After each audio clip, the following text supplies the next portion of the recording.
ठीक है, चलो आज का हमारा टॉपिक है दैट इज रियोलॉजी। ठीक है, आज हम फ्लूइड बिहेवियर के बारे में पढ़ेंगे। आज का टॉपिक है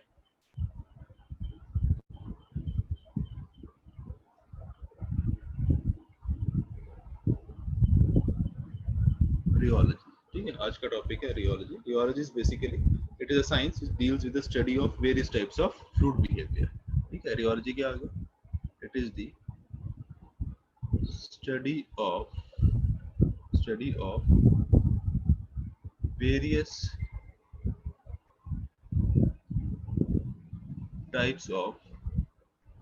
types of fluid behaviors, various types of fluid behaviors। ठीक है, ठीक है। तो बेसिकली हमारे फ्लूइड्स तीन कैटेगरीज में डिवाइड किए गए। एक आ गया आपका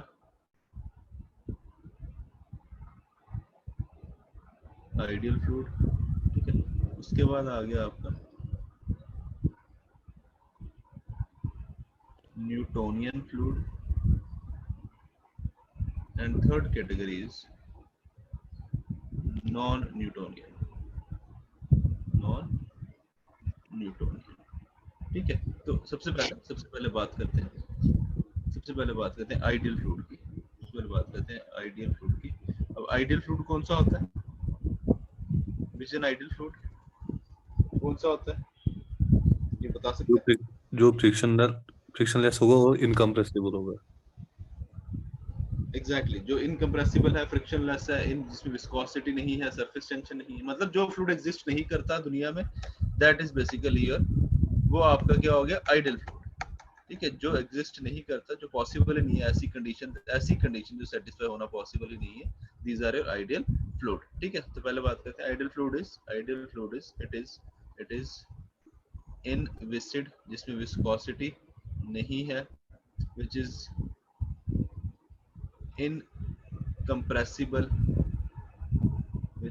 incompressible, which has no surface tension,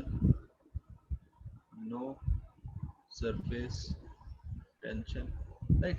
तो ये आ गई आपकी प्रॉपर्टीज की आइडियल फ्लूइड की। इसमें से जो एक सबसे इंपॉर्टेंट प्रॉपर्टी, जो पहली प्रॉपर्टी मैंने की, उस पर स्टडी करो। क्या बोलता है? It is inviscid.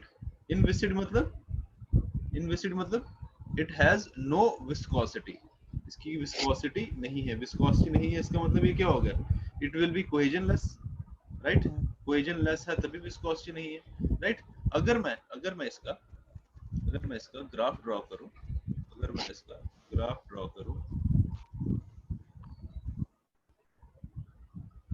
Let's suppose इसका अगर मैं ग्राफ ड्रॉ करूं शियर स्ट्रेस और एंगुलर डिफॉर्मेशन के बीच में, इसका अगर ग्राफ ड्रॉ करूं between shear stress and angular deformation, ये कैसा आना चाहिए? अगर ये स्ट्रेस और एंगुलर डिफॉर्मेशन के बीच में, मतलब जब मैं इसमें एंगुलर डिफॉर्मेशन करूंगा तो ये कितना स्ट्रेस लगाएगा, इसके बीच में मेरा ग्राफ ड्रॉ करूं तो कैसे आना चाहिए? क्या ये स्ट्रेस लगाएगा? क्या ये स्ट्रेस एक्सर्ट करेगा? नहीं सर, नहीं, बिल्कुल ऑब्वियस सी बात है, नहीं करेगा। क्यों नहीं करेगा? क्योंकि विस्कोसिटी ही नहीं है, कोहेजन ही नहीं है, राइट। एक लेयर अगर रुक जाएगी तो ऊपर वाले लेयर को नीचे वाले लेयर से मतलब ही कोई नहीं है, वो ऊपर वाली लेयर अपने आप आगे चलती रहेगी, right. Clear? So that means इस केस में जो ग्राफ बनेगा that will be your X axis only, ये बनेगा ग्राफ। मतलब there will not be any shear stress. Shear develop ही नहीं होगा यार। क्यों नहीं डेवलप होगा? क्योंकि इसमें विस्कोसिटी नहीं है, इनविसिड है, राइट। तो on angular deformation there will be no shear stress. तो this is the graph for your ideal fluid. ठीक है, तो जो हम पढ़ते जाएंगे फ्लूइड, उसके ग्राफ्स अच्छे से करने हैं आपने, क्योंकि जनरली पेपर पे ग्राफ दे देते हैं आपको, पूछ लेते हैं इसमें एक्स एक्सिस वाइज में कौन से टाइप का फ्लूइड है, ये जो ग्राफ दिया हुआ है। ठीक है, तो इसमें आपने जो दो मेन चीजें ध्यान में रखनी है, वो हम जो पढ़ेंगे फ्लूइड्स, उनकी एग्जांपल्स। ठीक है, उनकी एग्जांपल्स, और दूसरा आपने याद रखना है उनके ग्राफ। ठीक है, ये दो चीजें बहुत इंपॉर्टेंट, पेपर में क्वेश्चन आएगा तो इसी पे आएगा, या तो एग्जांपल पूछ लेंगे या तो ग्राफ पूछ लेंगे, ठीक है। Second is Newtonian fluid, second is Newtonian fluid, ठीक है। न्यूटोनियन फ्लूइड कौन सा हुआ? वो फ्लूइड जो Newton's law of viscosity follow करे, ठीक है ना। न्यूटोनियन फ्लूइड कौन सा आ गया? That follows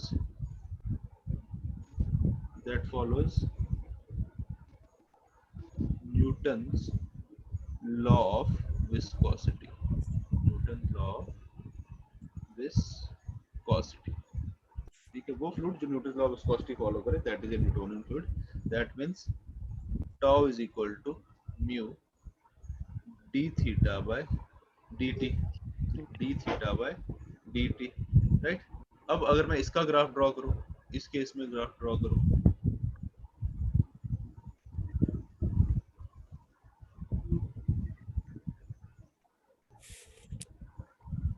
straight line x axis के टाउ बराबर। और D theta by dt, tau और डी थीटा बाय dt, इसका ग्राफ कैसे आएगा? स्ट्रेट लाइन आएगा सर। कैसे आएगा इसका? एक्स एक्सिस के स्ट्रेट लाइन बराबर। आएगी कहां से? अर्जुन से कहां से? अर्जुन ओरिजिन से स्ट्रेट लाइन, ओरिजिन से स्ट्रेट लाइन, बिल्कुल सही बात है। वो पैरेलल नहीं होगी एक्स एक्सिस के, गलत बोल रहे यस हो। सर। वो आगे बताता हूँ पैरेलल कब आएगी। या देखो, इनमें टाउ और डी थीटा बाय dt में क्या है? हाँ, आपका लीनियर रिलेशन है, ऊपर जाएगी। लीनियर रिलेशन डायरेक्टली प्रोपोर्शनल है। दैट मींस आपकी जो लाइन आएगी, इसका जो कर्व बनेगा वो बनेगा स्ट्रेट लाइन। दिस इज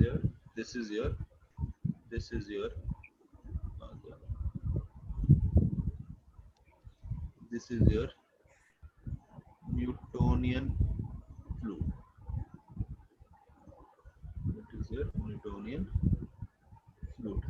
वहीं अगर मैं आपका डायनामिक विस्कोसिटी और एंगुलर डिफॉर्मेशन के बीच में आपका कर्व ड्रॉ करो, अगर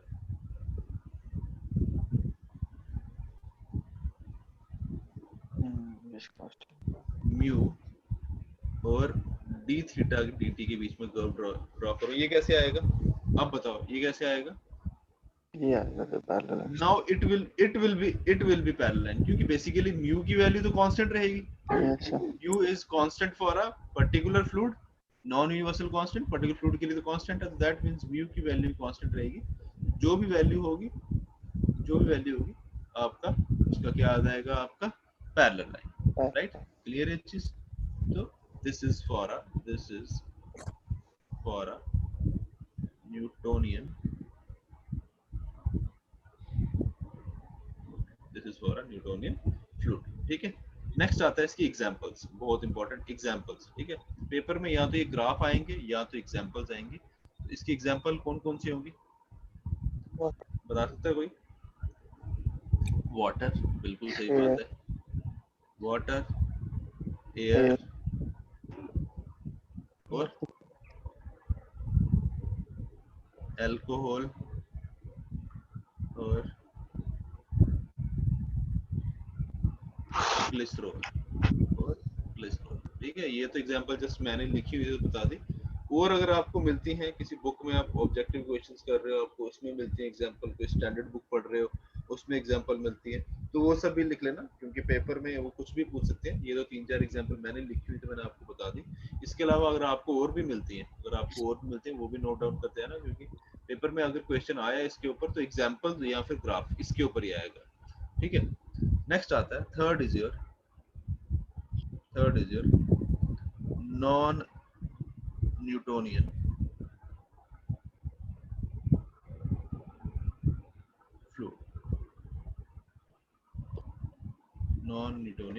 फ्लूइड, ठीक है। अब नॉन न्यूटोनियन फ्लूइड कौन सा होगा?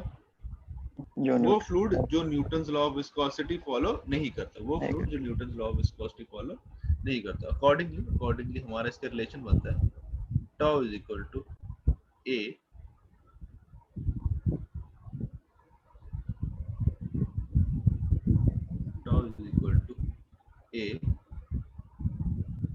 D theta by dt raised to power n, where n is not equal to 1। ठीक है, n is not equal to 1, क्योंकि अगर n equal to 1 हो जाएगा तो ये क्या बन जाएगा, ये लीनियर रिलेशन बन जाएगा, न्यूटोनियन फ्लूइड बन जाएगा। अगर n equal to 1 हो गया तो Yes, sir. n is not equal to 1। ठीक है, तो इसको हम इस तरीके से लिख सकते हैं इसको, और tau is equal to a d theta by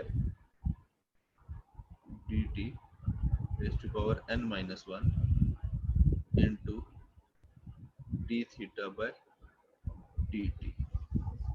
ठीक है, ऐसे लिखूं कोई दिक्कत?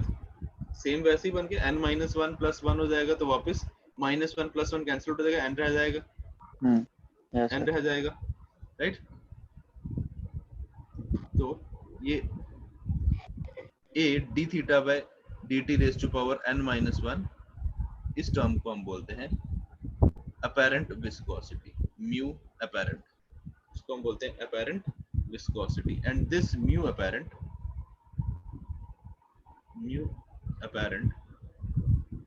depends upon, किसके ऊपर डिपेंड करती है ये, d theta by dt पे। ठीक है, upon d theta by dt। this mu apparent depends upon d theta by dt। ठीक है, क्लियर है चीज? तो अकॉर्डिंगली हमारे पास दो टाइप के ये फ्रूट्स आते हैं, दो, depending upon the value of n, depending upon the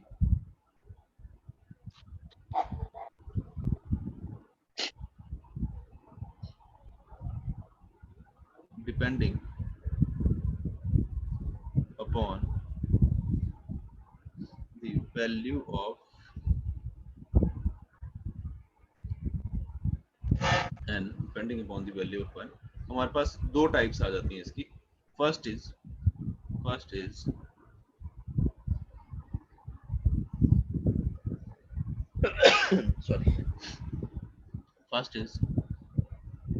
ऐसे हम बोलते हैं डाइलेटेंट्स, where n is greater than 1। देखो n 1 के बराबर नहीं है, 1 से बड़ा है, n is greater than 1, और हम इसे बोलते हैं shear thickening fluids, shear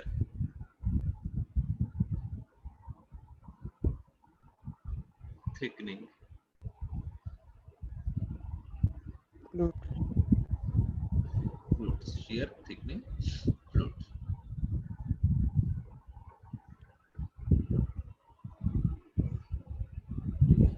n is greater than 1, n is greater than 1। ठीक है, तो अब मेरा म्यू अपैरेंट किसके बराबर हो गया, mu apparent is equal to a d theta by dt and n is greater than 1। n is greater than मतलब जो भी पावर आएगी वो पॉजिटिव आएगी, राइट, जो भी पावर होगी वो पॉजिटिव होगी, yes राइट, sir, क्योंकि ये किसके बराबर है, n minus 1 के बराबर है, and n is greater than 1, जो भी पावर आएगी वो पॉजिटिव आएगी। दैट मींस म्यू अपैरेंट क्या होगा, इंक्रीज करेगा with increase in theta d theta by dt। Mu apparent will increase with rate of shear deformation with d theta by dt. right, mu apparent will increase with d theta by dt। so that means अगर मैं इसका graph draw करूं किसके बीच में, mu apparent और d theta by dt के बीच में, वो कैसा आना चाहिए,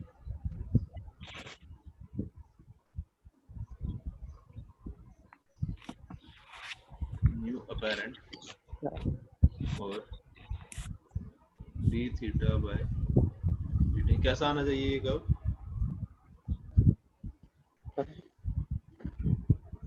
वैल्यू इंक्रीज कर रही है, दैट मींस जाएगा तो ऊपर से। ठीक है, अब उस फ्लूइड की अब उस फ्रूट की कुछ पहले से भी विस्कोसिटी होगी, लेट्स सपोज ये आ गई उसकी वैल्यू पहले से जो उसकी विस्कोसिटी थी। अब हमने क्या किया, जैसे जैसे उसको शेयर किया, जैसे जैसे हमने उसको शेयर किया, उसकी विस्कोसिटी इंक्रीज होती गई, उसकी विस्कोसिटी उसकी इंक्रीज होती गई। लेकिन क्योंकि अब ये रिलेशन लीनियर नहीं है, ठीक है, n की वैल्यू 2 भी हो सकती है, 3 भी हो सकती है, 4 भी हो सकती है, क्योंकि अब ये वैल्यू लीनियर नहीं है, तो दैट मींस ये कर्व अब क्या बनेगा, अब ये it will become a curved line, ठीक है, अब ये क्या बनेगी, एक कर्व्ड लाइन बनेगी,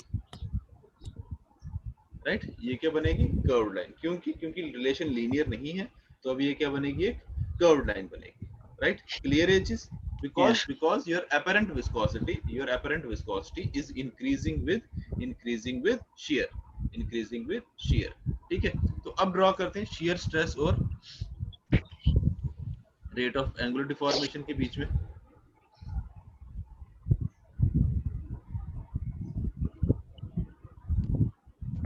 ये आ गया टाउ, ये आ गया D theta by D T, D theta by D, ये कैसा बनना चाहिए,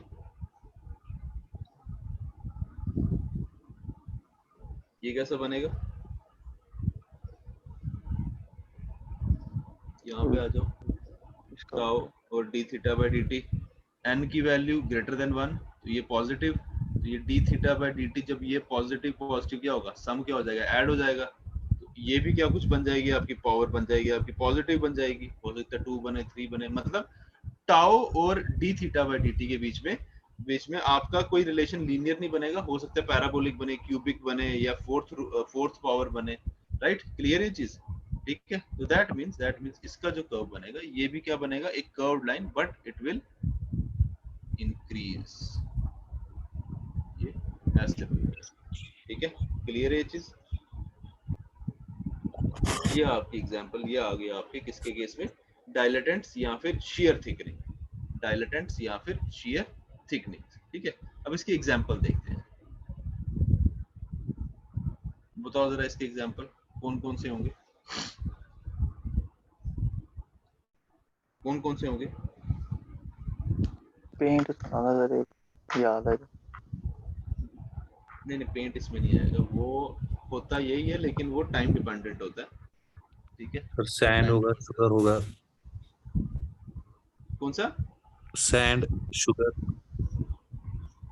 सैंड, शुगर, सैंड तो नहीं आएगा, लेकिन सॉल्यूशन जो वो बनती है ना, चाशनी बनती है, जो वो आप बनाते हैं, जब गुलाब जामुन वगैरह खाए होंगे अगर, तो हाँ, रूह अफ़ज़ा कम हो जाता है, ठीक है। वो अगर वो गुलाब जामुन की चाशनी होती है, वो विद टाइम क्या होता है, अगर उसको हम वो क्या कड़छी से नहीं, वो जो वो बड़ी लंबी सी वो होती है, उससे हम उसको हिलाते रहें तो वो क्या होता है, वो थिक होना स्टार्ट हो जाती है, ठीक है ना। वो बेसिकली यार कॉलेज में प्रैक्टिकल, स्कूल में प्रैक्टिकल किया होगा, 9th में क्रिस्टल बनाते थे यार, वो क्रिस्टल्स बनाते थे, वो ये करते थे कि एक कंटेनर लेते थे, उसमें शुगर और वाटर डालते, उसको हीट करते थे, उसको कंटिन्यूअसली हम स्टर करते रहते थे, सर वो भी स्टर तो बन करने सकता के है ना, बाद क्या बनता है उसके, दोबारा छूट। कौन सा, सर जैसे सैंड पानी में डालेंगे वो भी तो उस टाइप से बनेगा ना, जैसे पार्टिकल सस्पेंडेड रहेंगे फिर उसमें। नहीं वो सॉल्यूशन नहीं बनेगा ना, पर वो हाँ सैंड जी, अलग रहेगी, वो मिक्स ना होगी आपस में, जी वो सर। अलग, अगर तो वो मिक्स हो, स्लरी बने, अगर वो मिक्स हो जाए, जैसे आपकी कुछ वो आगे बताऊंगा, एग्जांपल्स आती हैं एक आगे, वो जब हमारी वो स्लरी बनती है ना, जैसे मड की स्लरी बनती है, क्योंकि वो यस मिक्स हो सर। जाता है पूरा पानी के साथ, लेकिन जो सैंड होगी वो मिक्स नहीं होगी ना, तो वो एग्जांपल नहीं आएगी। इसकी एग्जांपल आ गई, एक आ गया आपका solution of sugar and water, sugar and water, ठीक है। एक और बड़ी प्रैक्टिकल एग्जांपल आप लोगों ने देखी भी होगी, जो चावलों का पानी जो बचता है, यस सर। देखा है कभी चावलों का, जो जिसको पिश बोलते हैं, क्या बोलते हैं, जो चावलों का पानी होता है, वो भी थोड़ी देर, वो भी क्या होता है कि वो सेट हो जाता है, थोड़ी देर बाद थिक हो जाता है, यस सर, ठीक है ना। गाढ़ा होता है वो तो भी। ये आ गया आपका, हाँ गाढ़ा होता जाता है, तो ये आगे से हम बोलते हैं राइस स्टार्च, राइस स्टार्च, ये भी क्या हो गया, राइस स्टार्च। इसके अलावा एक और बड़ी प्रैक्टिकल एग्जांपल है, जो मक्खन निकालते हैं, बटर मक्खन निकालते हैं ना, वो लेडीज क्या करती है, वो दूध को वो बार बार हाँ वो छोड़ दही जो होता है उस हाँ वो छोलती रहती है उसको, अगर वो देखा होगा उसको आप कंटिन्यूसली हिलाते रहते हैं तो यस अल्टीमेटली क्या बन जाता है आपका, मक्खन बन जाता है, बटर बन जाता है, ठीक है ना। तो ये भी एग्जांपल आ गई आपकी, क्योंकि वो क्या होता है इनिशियली उसकी विस्कोसिटी कम होती है, लेकिन जब वो बटर बनता है वो ऑलमोस्ट सॉलिड स्टेट में बनता है, सॉलिड मतलब सेमी सॉलिड स्टेट में बनता है, ठीक है ना। तो ये मटन भी आ पॉलिश गई एग्जांपल आपकी बटर, ये भी एग्जांपल आ गई आपकी बटर, ठीक है, क्लियर है। देखो पहले उसकी विस्कोसिटी कम होगी, जो बटर मिल्क बनता है, जो लस्सी बनती है, दही होता है, दही को थोड़ी देर आप मिक्स करो लस्सी बन जाती है, लेकिन उसको और थोड़ी देर आप क्या करते हो, कंटिन्यूसली इसको शेयर करते रहो, तो वो क्या बन जाता है आपका, वो क्या बन जाता है, बटर बन जाता है उसका आपका, बटर ठीक है, क्लियर है चीज। यस सेकंड इज, ये आ गया, फर्स्ट आ गया डायलेटेंट्स, सेकंड आता है, second is your pseudoplastic fluids,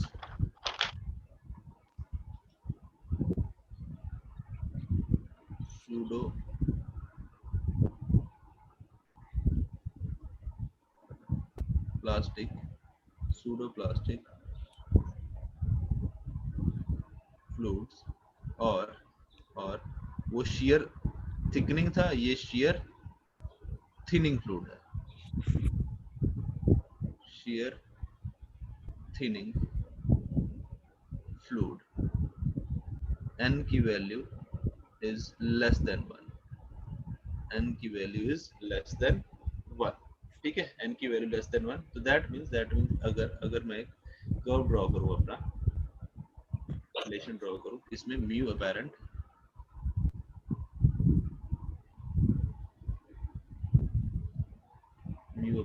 और d थीटा बाय dt के बीच में ये कैसा आना चाहिए, ये राइज करेगा फॉल करेगा, फॉल करेगा सर। अगर आप एग्जैक्टली फॉल करेगा, अगर इस रिलेशन पे आ जाओ, ये टाउ डी n की वैल्यू लेस देन 1, तो इसका मतलब ये जो ये वैल्यू आएगी ये नेगेटिव आएगी, a raise to d theta by dt, इसकी वैल्यू क्या आएगी, नेगेटिव आएगी, तो that means it will fall, तो इसकी इनिशियल वैल्यू से, अपनी इनिशियल वैल्यू से ये क्या करेगा, फॉल करेगा नीचे आएगा फॉल करेगा, और क्योंकि रिलेशन लीनियर नहीं है तो ये थोड़ा सा कर्व्ड बनेगा, ठीक है, ये बनेगा curve, right.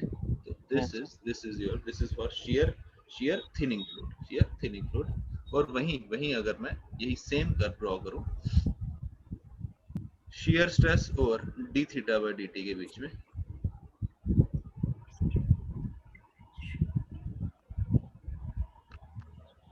Tau and d theta by dt के बीच में, ठीक है। अब ये भी क्या बनेगा, नेगेटिव बनेगा, राइट। ये भी तो वो इंक्रीज कर रहा था, ये बनेगा आपका इस तरीके से, ठीक है, ये बनेगा इस तरीके से, ठीक है। तो ये आ गया आपका pseudoplastic and shear thinning fluid. Examples की बात करते हैं, एग्जांपल्स क्या होंगे, अब इसकी बताओ जरा। दूध मिल्क, खून ब्लड ये किताब से पढ़ी है या फिर ऐसे सोच के बोल रहे हो? ये सारी याद थी बस, और बाकी याद नहीं। अच्छा तो याद थी, ठीक है।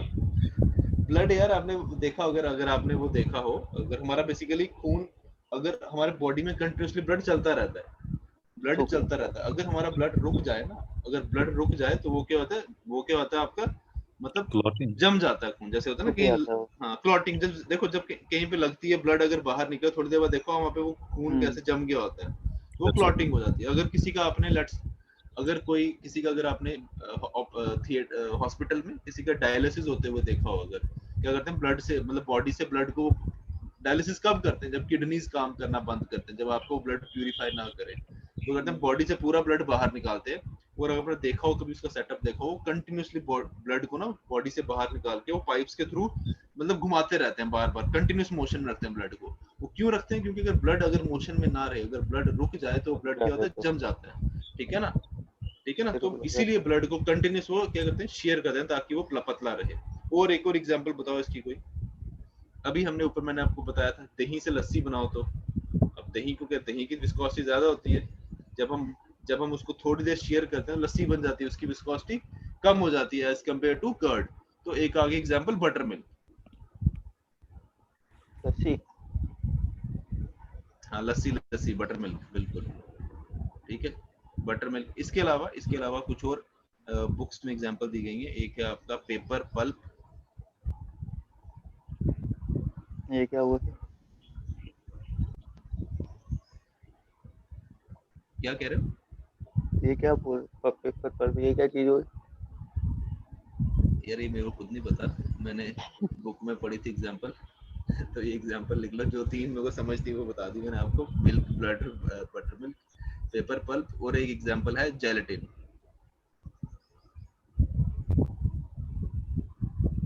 ठीक है एग्जांपल देख लेना ये कि इसके अलावा भी अगर आपको कुछ और एग्जांपल्स मिलती हैं वो भी नोट डाउन करना। बुक्स वगैरह पढ़ रहे हो अगर कहीं पे आप या कोई ऑब्जेक्टिव्स कर रहे हो, ऑब्जेक्टिव्स में काफी बुक में काफी एग्जांपल्स मिल जाती हैं।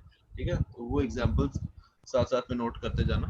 ठीक है ठीक है ठीक है। तो ये आ गया आपका, ये आ गया depending upon the value of N, depending upon the value of N. आपकी दो आपकी टाइप आ गई नॉन न्यूटोनियन फ्लूइड की, दो टाइप्स आ गई नॉन न्यूटोनियन फ्लूइड की। कौन कौन सी? एक डायलेटेंट्स और एक सूडोप्लास्टिक। एक में एन की वैल्यू ग्रेटर देन 1 और दूसरे में एन की वैल्यू लेस देन 1। इसके अलावा नेक्स्ट आता है आपका fourth is Bingham plastic. BINGHAM Bingham plastic fluid, Bingham plastic fluid. और इसे हम आइडियल प्लास्टिक फ्लूइड बोलते हैं। और आइडियल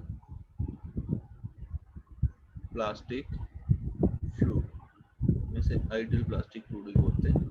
ठीक है तो इस केस में जो रिलेशन आता है that is tau is equal to a d theta by dt, a d theta by dt plus b, a d theta by dt plus b, and where a and b are are constants or constants, and b is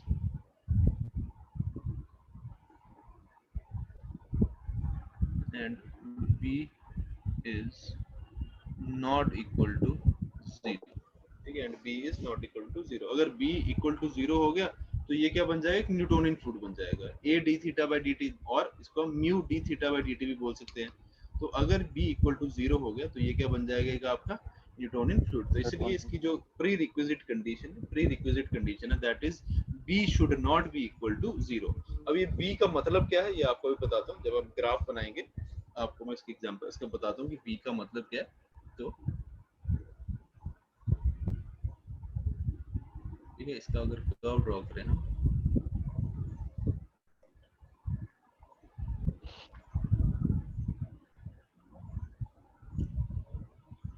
tau d theta by dt, tau d theta by dt। ठीक है अगर हम इसका curve draw करें tau d theta by dt के बीच में। ठीक है अब देखो बिंगम फ्लूइड होता क्या है बेसिकली? बिंगम फ्लूइड वो फ्लूइड होते हैं, बिंगम फ्लूइड या आइडियल प्लास्टिक फ्लूइड वो फ्लूइड है जिनको इनिशियली थोड़ा सा स्ट्रेस रिक्वायर्ड है फ्लो कराने के लिए। ठीक है which require certain amount of stress to make them flow। तो ये जो ये b है, ये जो हमने लिखा ना a d theta by dt into b, ये जो ये b है दिस इज दैट स्ट्रेस। जो स्ट्रेस हमें चाहिए फ्लूइड को इनिशियली फ्लो कराने के लिए वो आ गया b। ठीक है जब आपने एक बारी वो यील्ड स्ट्रेस, वो इनिशियल स्ट्रेस लगा दी उसके बाद फ्लूइड क्या करता है अपना आपका फ्लो करने लग जाता है, आपका फ्लूइड फ्लो करने लग जाता है। फॉर एग्जांपल जैसे आपका टूथपेस्ट है, जब आप ट्यूब को प्रेस करते हो पीछे से, फिर उसके बाद आप क्या कहते हैं आपका जो पेस्ट है वो आगे से जहाँ पे आपको ओपनिंग होती है वहां से बाहर आता है। तो दैट मींस वी रिक्वायर कुछ स्ट्रेस लगाना पड़ता है, उसके बाद आपका फ्लूइड क्या करता है? फ्लो करता है। उसके बाद क्या करता है? फ्लूइड फ्लो करता है। दैट मींस मेरा initial stress, let's suppose this is the value of, कहां गया ये?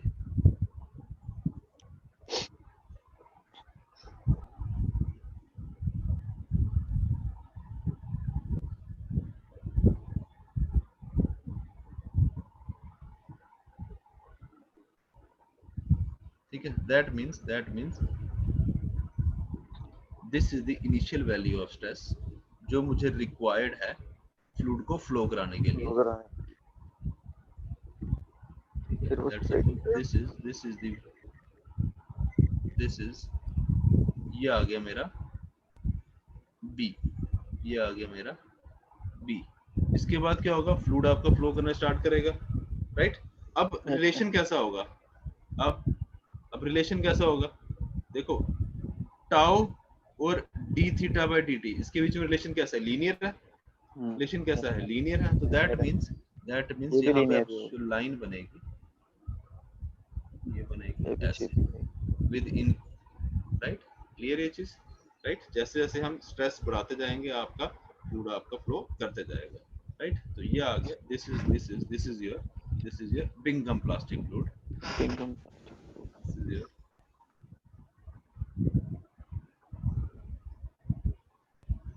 Bingham plastic.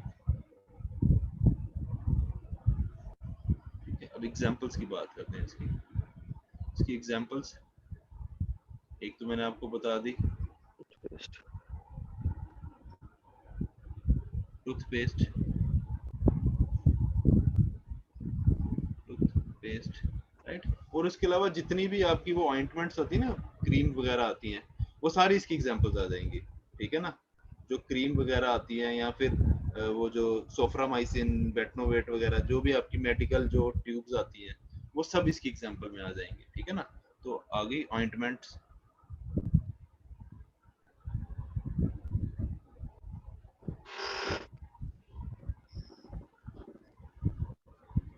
और बताओ क्या होगी एग्जांपल इसकी।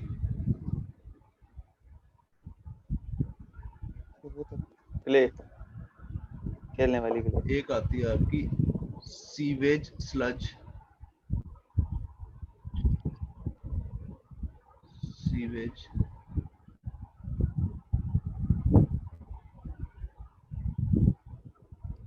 स्लज, ठीक है, सीवेज स्लज, ठीक है। इसके बाद एक एग्जांपल आती है आपकी ड्रिलिंग मड्स, जो ड्रिलिंग ऑपरेशन में हम मड यूज करते हैं,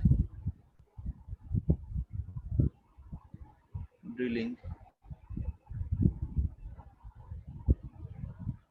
मड्स, ठीक है। तो इसके अलावा भी अगर आपको एग्जांपल मिलती है बुक्स में, वो सब ऐड करना है इसके अंदर, ठीक है। तो ये आ गया आपका बिंघम प्लास्टिक और ideal plastic fluid, Bingham plastic और आइडल प्लास्टिक फ्लूइड, ठीक है।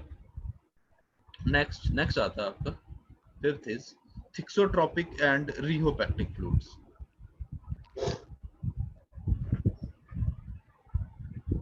अब बिंघम प्लास्टिक में रिलेशन लीनियर था, यहाँ पे रिलेशन लीनियर नहीं होगा, बस बाकी सेम रहेगा। थिक्सोट्रोपिक एंड रिहोपैक्टिक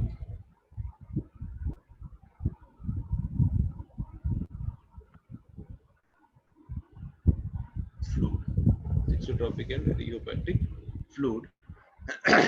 इस केस में जो रिलेशन है, tau is equal to a d theta by D t plus b. ये रिलेशन तो आ गया कौन सा, बिंघम प्लास्टिक का। बस यहाँ पे क्या लग जाता है, d theta by D t raise to power n, d theta by D t raise to power n. अब n की वैल्यू ग्रेटर देन 1 है या लेस देन 1 है, उस पर डिपेंड करता है कि आपका थिक्सोट्रोपिक फ्लूइड है या फिर रियोपैक्टिक फ्लूइड है, ठीक है। उस पर डिपेंड करता है कि आपका थिक्सोट्रोपिक है रियोपैक्टिक है, ठीक है। तो इस केस में एक प्री रिक्विजिट कंडीशन क्या है कि b आपका 0 के बराबर नहीं होना चाहिए। b अगर 0 के बराबर हो गया तो ये क्या बन गया, tau is equal to a d theta by D t raise to power n। ये हमने पहले भी कहीं पढ़ा था, ये हमने पढ़ा था इधर, ये पढ़ा हुआ non Newtonian D theta by D T. तो ये आपका डायलेटेंट या फिर सूडोप्लास्टिक में कन्वर्ट हो जाएगा, ठीक है ना। तो एक कंडीशन आ गई, b should not be equal to 1, b should not be equal to 0 and n should not be equal to 1 and n should not be equal to 1, और अगर n equal to 1 हो गया तो ये बन जाएगा आपका बिंगम प्लास्टिक फ्लूइड। अगर n equal to 1 हो गया तो ये बन जाएगा बिंगम प्लास्टिक फ्लूइड, ठीक है ना। तो इसमें ध्यान रखना है आपने, इसमें ध्यान रखना कि जब हम थिक्सोट्रॉपिक या रियोपैक्टिक फ्लूइड की बात करें, जब हम थिक्सोट्रॉपिक या फिर रियोपैक्टिक फ्लूइड की बात करें, उस केस में n की वैल्यू 1 के बराबर नहीं होनी चाहिए और b इक्वल टू 0 नहीं होना चाहिए, b इक्वल टू 0 नहीं होना चाहिए, ठीक है। तो पहले बात करते हैं थिक्सोट्रॉपिक फ्लूइड की, पहले बात करते हैं थिक्सोट्रॉपिक फ्लूइड।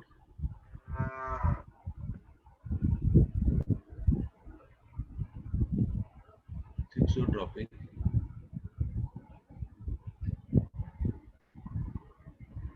फ्लूइड, ठीक है, इसमें n is less than 1, n is less than 1, n is less than 1, and your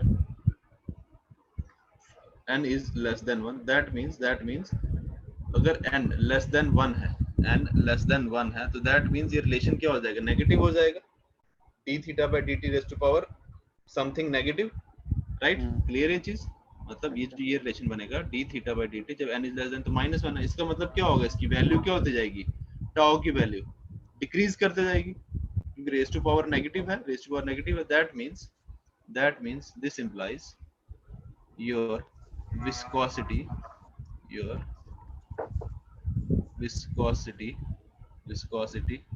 decreases time का भी बताता हूँ, पहले at shear stress decreases at higher shear stress, decreases at higher shear stress,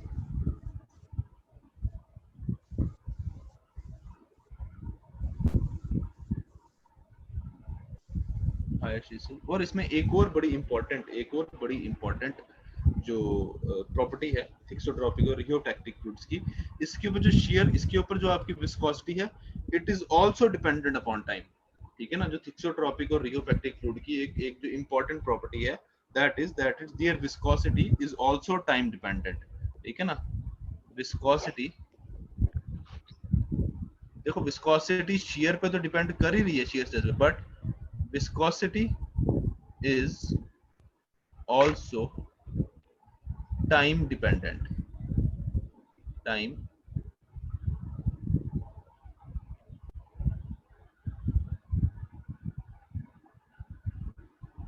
viscosity is also time dependent। जैसे example आपको बताता हूँ,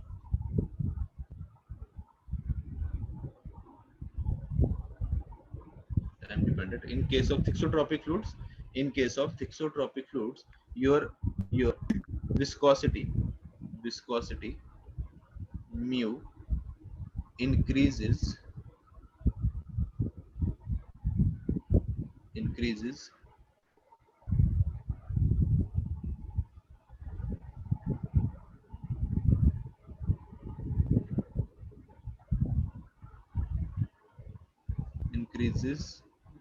with time, mu increases with time, ठीक है। कोई बता सकते हैं ऐसी एग्जांपल किसी फ्लूइड की जो शेयर करो तो आपका पतला हो जाता है, और अगर उसको एज इट इज रख दो तो वो आपका सेट हो जाता है। Paint sir, paint. हाँ, घर में पेंट का काम लगाया हो तो ध्यान देखो, कभी अगर पेंट को खोल के छोड़ दो ऐसे ही 3-4 दिन बाद देखो तो आगे वो सेट हो गया होता है, पेंट आपका डब्बे के अंदर ही सेट हो जाता है। लेकिन अगर आप उसको कंटिन्यूसली स्टर करते रहो, जब हम उसको यूज करते हैं तो क्या होता है, वो पतला हो जाता है, पतला होता है। तो इसकी प्राइम एग्जांपल है इसकी, जो सबसे बेस्ट एग्जांपल है, दैट इज योर पेंट। ये सब आप लोगों ने प्रैक्टिकली भी देखा होगा, घर पे पेंट का काम हुआ ही होगा, तो आपने प्रैक्टिकली देखा होगा, जो पुराने डब्बे कभी ऐसे एज इट इज रख दो तो वो क्या होता है, पेंट सेट हो जाता है, वो पेंट क्या हो जाता है, आपका सेट हो जाता है, ठीक है। नेक्स्ट आता है आपका, और भी एग्जांपल देख लेना यार, काफी एग्जांपल था, वो चेक कर लेना इसकी, ठीक है। Next is rheopectic fluids.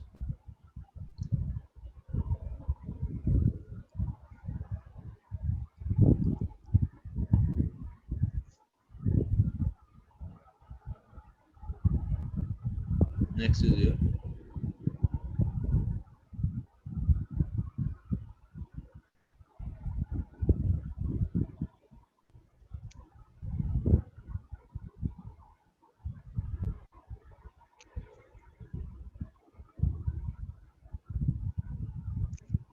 रिहोपैक्टिक fluid, ठीक है। इस केस में क्या आएगा, n is greater than 1, n is greater than 1, मतलब अब जो रिलेशन बनेगा ये क्या बनेगा, पॉजिटिव बनेगा, d theta by dt n greater than 1, n greater than 1, right. ये रिलेशन क्या बनेगा, पॉजिटिव बनेगा। तो दैट मींस इस केस में विस्कोसिटी क्या करेगी, इंक्रीज करेगी। Viscosity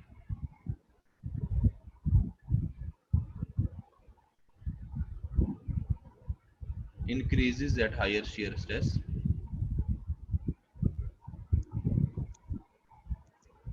increases at higher shear stress,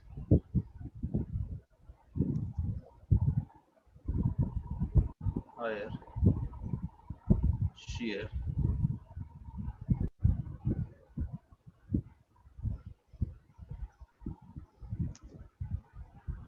stress, और टाइम के साथ क्या होगा, mu decreases with time, mu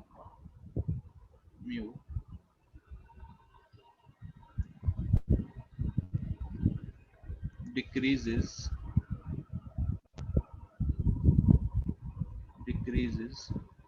with time, example बताओ इसकी, कोई एग्जांपल बताओ इसकी, कोई क्या होगी।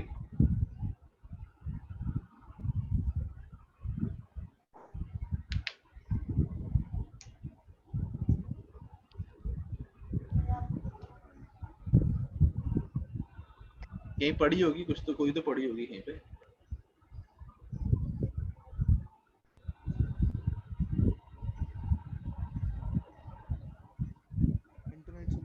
हाँ हाँ, बेंटोनेट सॉल्यूशन बिल्कुल कहीं ना कहीं पढ़ी है पक्का, बेंटोनेट सॉल्यूशन आ गया। और जिप्सम सॉल्यूशन वाटर भी शायद, हाँ जिप वो भी है, बिल्कुल है, बिल्कुल है। इसके अलावा प्रिंटर जिंक आती है, वो भी इसकी एग्जांपल है, प्रिंटर जिंक भी इसकी एग्जांपल है, ठीक है ना। तो इसकी एग्जांपल याद करना, आपकी एग्जांपल्स आ गई इसकी रिहोपैक्टिक की। एक आ गया बेंटोनाइट सॉल्यूशन,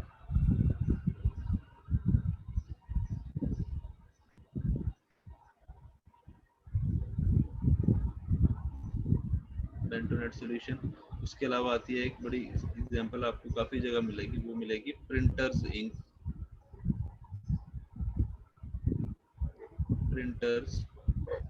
प्रिंटर की जो इंक होती है, ठीक है, प्रिंटर्स इंक, ठीक है। और एग्जांपल देख लेना इसकी जो मिलेंगी आपको, ठीक है।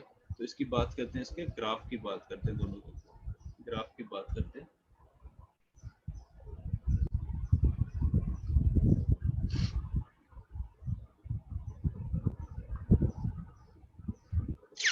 ठीक है, तो ग्राफ कैसे बनना चाहिए, इसका कैसा बनना चाहिए, बी आ गया जो हमें इनिशियल स्ट्रेस चाहिए इनको फ्लो करवाने के लिए, तो ये आ गया हमारा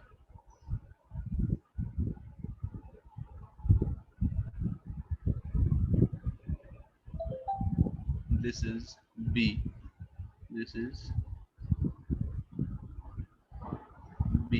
ठीक है। अब कैसे बनना चाहिए, थिक्सोट्रोपिक के केस में डी थीटा बाय dt की पावर पॉजिटिव है कि नेगेटिव है, थिक्सोट्रोपी के केस में डी थीटा बाय dt की जो पावर है, इज इट पॉजिटिव और नेगेटिव, नेगेटिव है, राइट। वो क्या है, नेगेटिव है। तो दैट मींस वो क्या करना चाहिए, वो फॉल करना चाहिए, जैसे आपका किसका केस बना था, ये सूडोप्लास्टी केस में n is less than 1, pseudoplastic case में n इज लेस देन 1। तो दैट मींस आपका जो कर्व बनेगा फॉर थिक्सोट्रोपिक, वो बनेगा ये ऐसे फॉल करते हुए, ठीक है। और रियोपैक्टिक का इसका इनवर्स, वो कैसे बनेगा, वो बनेगा ऐसे, वो इंक्रीज करेगा और ये ये डिक्रीज करेगा, फॉल करेगा। तो that is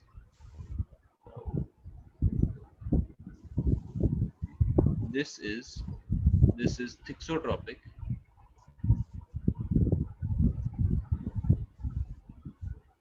and this is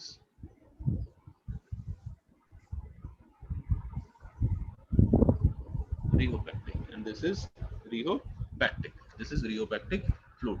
Or the last example, last type is viscoelastic fluids. Last is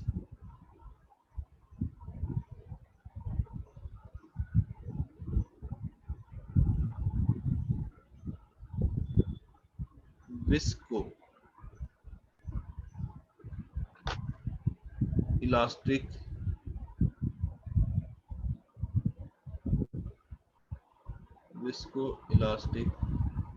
fluids. Viscoelastic fluid कौन से हो गए? वो फ्लूइड जो कुछ लिमिट तक इलास्टिसिटी की प्रॉपर्टी शो करे। वो फ्लूइड्स जो कुछ लिमिट तक आपकी इलास्टिसिटी प्रॉपर्टी शो करे, उन्हें हम बोलते हैं विस्कोइलास्टिक फ्लूइड्स, राइट? तो कौन से होंगे एग्जांपल इसकी? ये हमने पढ़ा भी है पहले, इसकी एग्जांपल आपको पता होनी चाहिए, ये पढ़ी भी है हमने, हाईवे में पढ़ा था हमने, उसके ऊपर टेस्ट भी किया था एक हमने इलास्टिसिटी चेक करने के लिए। Bitumen exactly example, prime example इसकी आ गई आपकी एग्जांपल आ गई बिटुमेन, राइट? उसके ऊपर याद है इलास्टिक टेस्ट भी करते हैं, वो ब्रिकेट बना के ऐसे खींचते हैं, वो कोन बनती है, फिर वो ब्रेक करता है, ठीक है ना? एक एग्जांपल आ गई इसकी बिटुमेन, एक एग्जांपल आ गई इसकी बिटुमेन, ठीक है? उसके अलावा और कोई एग्जांपल? वो जो पेड़ों में से वो निकलता है ना, रबर सा निकलता है, अगर पेड़ों के ऊपर से वो कभी-कभी निकलता है, वो सैप जिसको बोलते हैं हम, या रबर बोलते हैं, मोल्टन रबर, वो ऐसे उसको पकड़ो तो वो भी ऐसे स्ट्रेच होकर पड़ जाता है। कभी-कभी पेड़ों के ऊपर देखा होगा आपने, उसकी जो बार्क होती है पेड़ों के ऊपर, वो ऐसे रबर सा निकलता होता है कुछ, ठीक है ना? उसे हम बोलते हैं सैप, मोल्टन रबर या फिर सैप बोलते हैं उसे हम।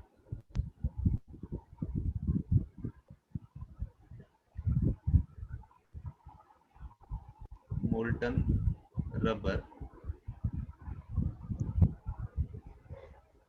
या फिर आगे से हम बोलेंगे सैप, SAP, ठीक है? ये आ गई एग्जांपल आपके किसके? विस्कोइलास्टिक फ्लूइड के।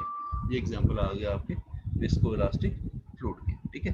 तो ये था आपके अलग अलग टाइप के फ्लूइड और उनका बिहेवियर अंडर स्ट्रेस, ठीक है? तो इसमें एक चीज का ध्यान रखना, इसमें आपने एक तो ग्राफ इनके सबके याद रखने, ग्राफ सबके पता होने चाहिए आपको, और सेकंड एग्जांपल जितनी हो सकती हैं जो मैंने ये बताई, इसके अलावा भी अगर आपको मिलती है, तो वो भी नोट डाउन कर लेना, ठीक है ना? कोई स्टैंडर्ड बुक पढ़ रहे हो वहां से, नहीं तो अगर कोई ऑब्जेक्टिव बुक्स आप सॉल्व करोगे उसमें तो आपको 100% इसके अलावा और भी आपको मिल जाएंगे,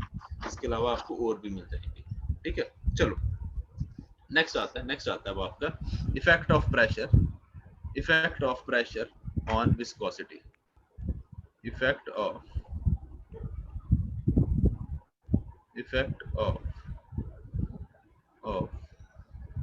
pressure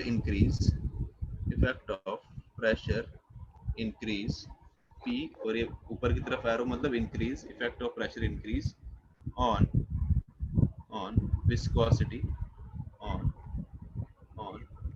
viscosity keeping temperature constant रखा है, और हम सिर्फ प्रेशर इंक्रीज कर रहे हैं, तो उसका विस्कोसिटी के ऊपर क्या इफेक्ट होगा वो देखते हैं। सबसे पहले बात करते हैं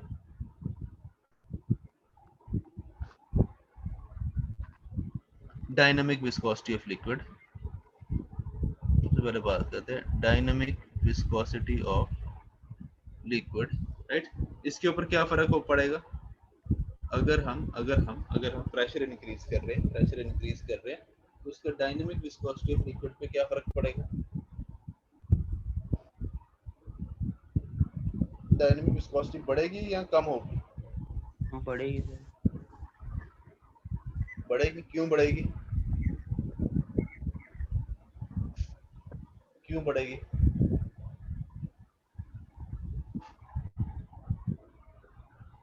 देखो डायनेमिक विस्कोसिटी डिपेंड कर रही है कोहेजन के ऊपर, राइट?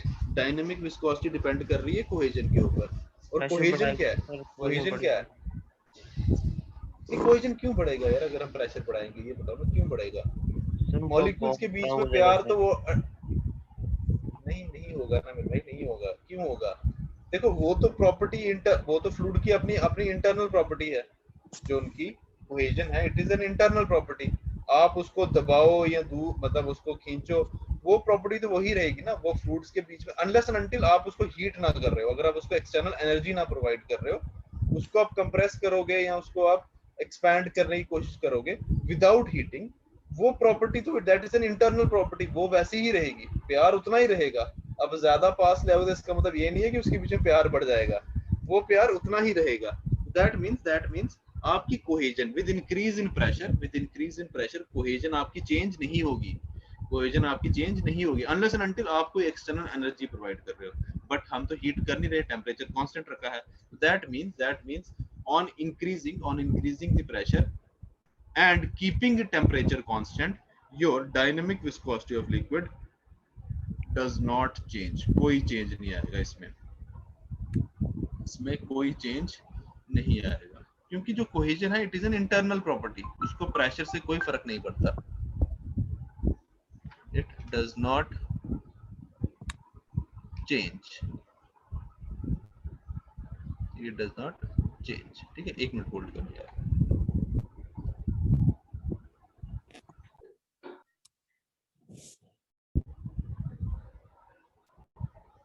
ठीक है, तो डायनेमिक विस्कोसिटी ऑफ लिक्विड में कोई चेंज नहीं आएगा। ठीक है, सेकंड बात करते हैं अब काइनेमेटिक विस्कोसिटी ऑफ लिक्विड की।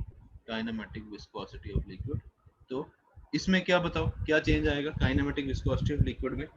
बढ़ेगी, कम होगी, या कोई चेंज नहीं आएगा? डिक्रीज हो जाएगी डिक्रीज होगी। क्यों डिक्रीज होगी? क्योंकि डेंसिटी इंक्रीज हो रही है सर, वॉल्यूम चेंज हो रहा है ना। देखो हाँ बिल्कुल बात सही बोल रहे हो आप, होना तो यही चाहिए। बट हमने जब इनिशियली जब फ्लूइड की हमने लिक्विड के बारे में पढ़ना स्टार्ट किया तो हमने क्या कहा था? Even though they are compressible but we consider them as incompressible. ठीक है ना, हम इनको क्या कंसीडर करते हैं? इवन दो होता है। अगर आपको याद हो पहला लेक्चर हमारा इसका, जब हमने पहला पढ़ा था फ्लूइड मैकेनिक्स में,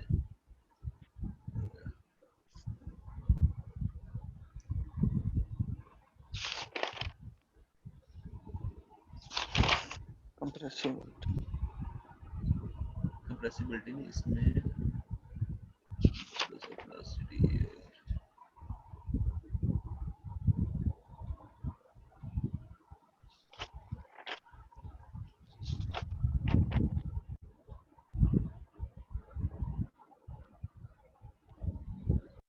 पढ़ा नहीं था कि वो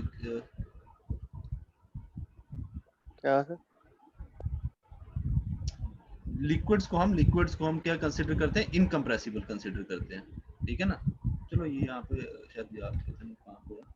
ठीक है, तो मतलब बेसिकली जो आप बोल रहे हो दैट इज करेक्ट। जो आप बोल रहे हो कि इसकी हम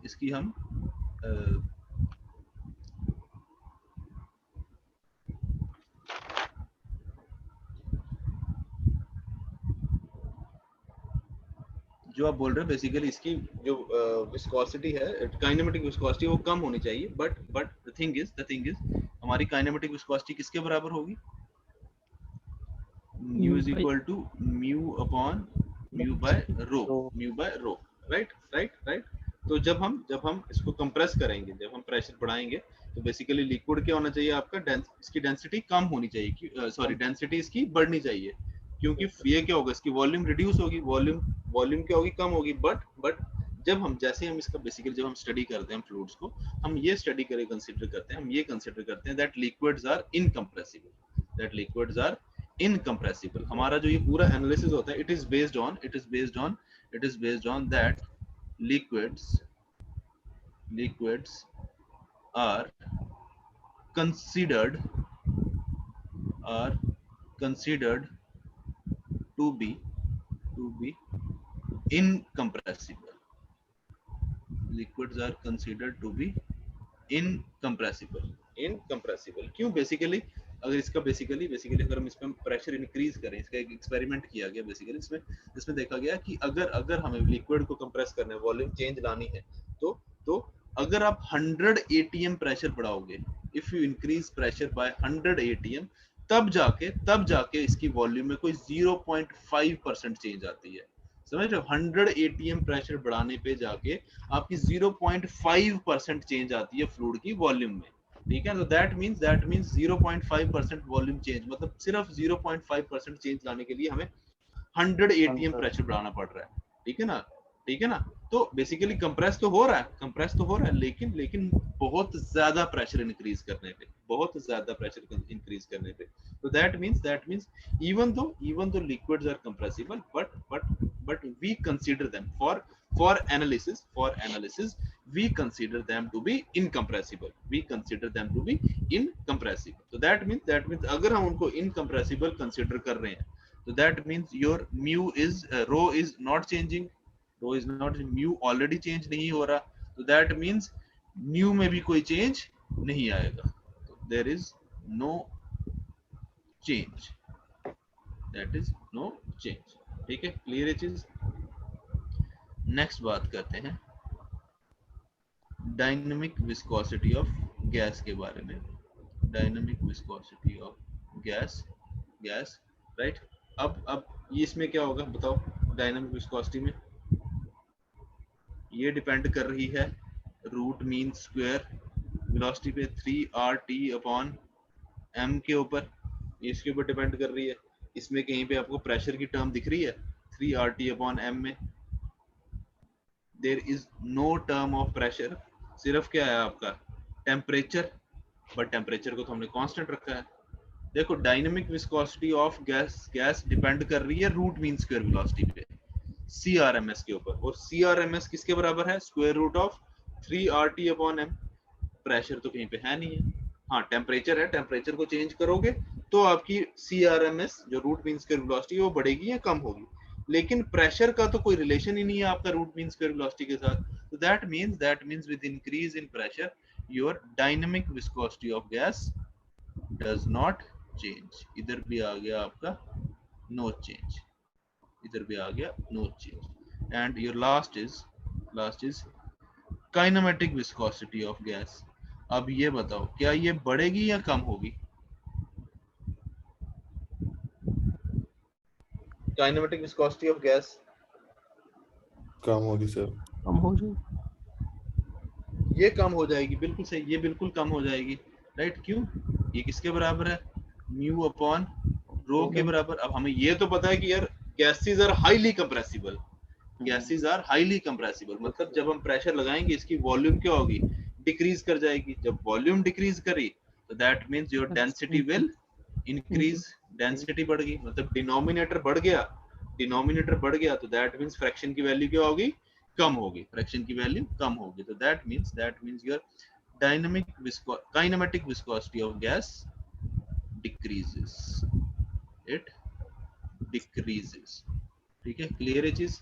मतलब प्रेशर चेंज करने पे सिर्फ और सिर्फ काइनेमेटिक विस्कोसिटी ऑफ गैस में चेंज आएगा, और वो क्या करेगी? With increase in pressure kinematic viscosity of gas will decrease, kinematic viscosity of gas will decrease. ठीक है, क्लियर है चीज? ठीक है, नेक्स्ट आता है आपका, next topic is your surface tension. Next topic is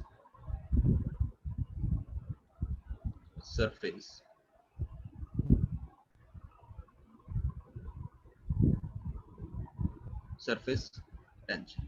ठीक है, व्हाट इज सरफेस टेंशन? आप लोगों ने थोड़ा तो आइडिया होगा, पता होगा what is surface tension.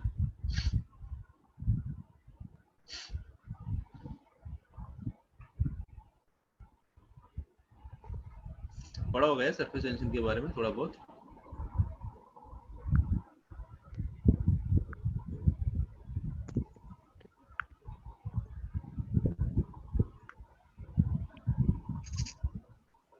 Sir due to cohesion क्या समझ आता है सर पे जो वाटर की हाँ। सर वो इलास्टिक शीट करती है सर ड्यू टू कोहेजन। हाँ, बिल्कुल सही बात है। और वो क्यों करती है अभी मैं आपको बताऊंगा यहाँ पे। ठीक है, देखो सरफेस टेंशन आसान भाषा में क्या होगा, सरफेस की टेंशन, मतलब जो आपकी लिक्विड की सरफेस है, it always remains under tension, ठीक है ना। और उस टेंशन फोर्स के कारण, इस टेंशन फोर्स के कारण इट कैन सपोर्ट जो थोड़ा बहुत वेट होता है, थोड़ा बहुत वेट इट कैन सपोर्ट, मतलब इवन दो अगर किसी चीज की डेंसिटी फ्लूइड की डेंसिटी से ज्यादा भी है, देखो फ्लोटिंग और नॉन फ्लोटिंग किस पे डिपेंड कर रहे हैं, हमने पढ़ लिया शायद फ्लोटिंग और नॉन, यहाँ भी पढ़ना है, आगे पढ़ना है हमने। कोई लिक्विड कोई चीज फ्लूइड में फ्लोट करेगी या सिंक करेगी, वो डिपेंड करती है उनकी डेंसिटी के ऊपर। जिसकी डेंसिटी फ्लूइड से ज्यादा होगी वो सिंक कर जाएगा, जिसकी डेंसिटी फ्लूइड से ज्यादा होगी वो सिंक कर जाएगा, और जिसकी डेंसिटी फ्लूइड से कम होगी वो क्या करेगा, फ्लूइड के ऊपर फ्लोट करेगा। जैसे एक आयरन बॉल ले लो, वो क्या करेगा, उसको आप फ्लूइड किसी भी पानी में डालोगे वो सिंक कर जाएगी, क्योंकि आयरन की डेंसिटी ज्यादा होती है आपकी फ्लूइड से, ठीक है ना। और वहीं अगर आप कोई ऐसी चीज ले लो जिसकी डेंसिटी कम है, कॉर्क हो गया जैसे, जिसकी डेंसिटी कम है फ्लूइड से, और कि उसकी वहां पर रखोगे वो फ्लोट करने लग जाएगा, that is because of density, difference in density, ठीक है। But due to surface tension जो फ्लूइड है it can support little bit of weight. अगर किसी चीज की डेंसिटी अगर ज्यादा भी है लेकिन अगर उसका वेट कम है तो क्या होगा, सरफेस टेंशन की वजह से फ्लूइड क्या करेगा, उसको फ्लोट करवाएगा, उसको सपोर्ट करेगा। जैसे आपने देखा होगा छोटे छोटे कीड़े होते हैं वो पानी के ऊपर चल जाते हैं, वो सिंक नहीं करते, वो ऊपर चल जाते हैं। या फिर अगर आप एक नीडल, आपकी स्टील की जो नीडल होती है, उसकी डेंसिटी तो ज्यादा है फ्लूइड से, तो वो करनी तो सिंक चाहिए, लेकिन उसको अगर हल्के से धीरे से अगर उसको प्लेस कर दोगे फ्लूइड सरफेस के ऊपर, वो करते वो फ्लोट कर लग जाती है, वो क्यों करती है float, because of surface tension. अभी सरफेस टेंशन है क्या, ये आप देखते हैं।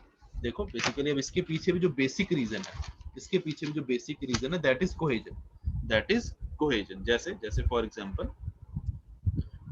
मैं एक फ्लूइड पार्टिकल लेता हूँ, ये ले लिया मैंने एक फ्लूइड पार्टिकल, अब क्या होगा, बिकॉज ऑफ कोहेजन इसके आगे पीछे जितने भी फ्लूइड पार्टिकल्स होंगे वो करेंगे, इसको अपनी तरफ अट्रैक्ट करेंगे, मतलब एक पार्टिकल इसको यहाँ खींचेगा, एक पार्टिकल यहाँ खींचेगा, एक पार्टिकल यहाँ खींचेगा, एक पार्टिकल यहाँ खींच रहा है, एक यहाँ खींच रहा है, ये इधर, ठीक है। तो अल्टीमेटली जितनी भी फोर्सेस हैं एक दूसरे को कैंसिल आउट करते हैं। जैसे ये फोर्स इधर कैंसिल आउट हो गई, ये इधर कैंसिल आउट हो गई, इसने इसको कैंसिल आउट कर दिया, इसने इसको कैंसिल आउट कर दिया। दैट मींस अल्टीमेटली जो फ्लूइड पार्टिकल है it is under neutral equilibrium, मतलब ये इसके ऊपर कोई प्रेशर नहीं लग रहा, क्योंकि जितनी भी फोर्सेस हैं वो क्या कर रही हैं, आपस में एक दूसरे को कैंसिल आउट कर रही है। वही जो पार्टिकल आपका सरफेस के ऊपर है, ऑब्वियसली बात है इसके ऊपर ही कोई सी फोर्सेस लगेंगी। दैट मींस एक फ्लूइड पार्टिकल जो यहाँ पे होगा इसको इधर खींचेगा, एक इधर खींचेगा, एक इधर खींचेगा, एक इधर खींचेगा, और एक इधर खींचेगा, अब यहाँ पे एक चीज देखो, ये फोर्स और ये फोर्स तो कैंसिल आउट कर जाएंगी, लेकिन क्या ये नीचे वाली तीन फोर्स से कैंसिल आउट होंगी? नहीं होंगी, राइट, नहीं होंगी। तो that means in case of a fluid particles on a surface, on this surface, your net external force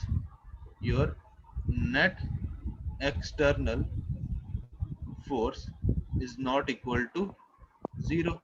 और जो आपका फ्लूइड पार्टिकल लिक्विड के अंदर है, बॉटम से सरफेस से नीचे है, उस केस में जो आपकी एक्सटर्नल फोर्स होगी, नेट एक्सटर्नल फोर्स होगी, that will be equal to 0, क्योंकि वो सारी कैंसिल आउट हो रही है।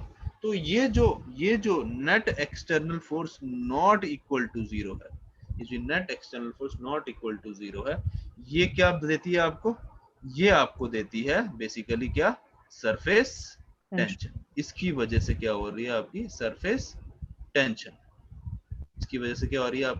टेंशन, और ये एक्सटर्नल फोर्स डेवलप क्यों हो रही है? Because of cohesion, because of cohesion.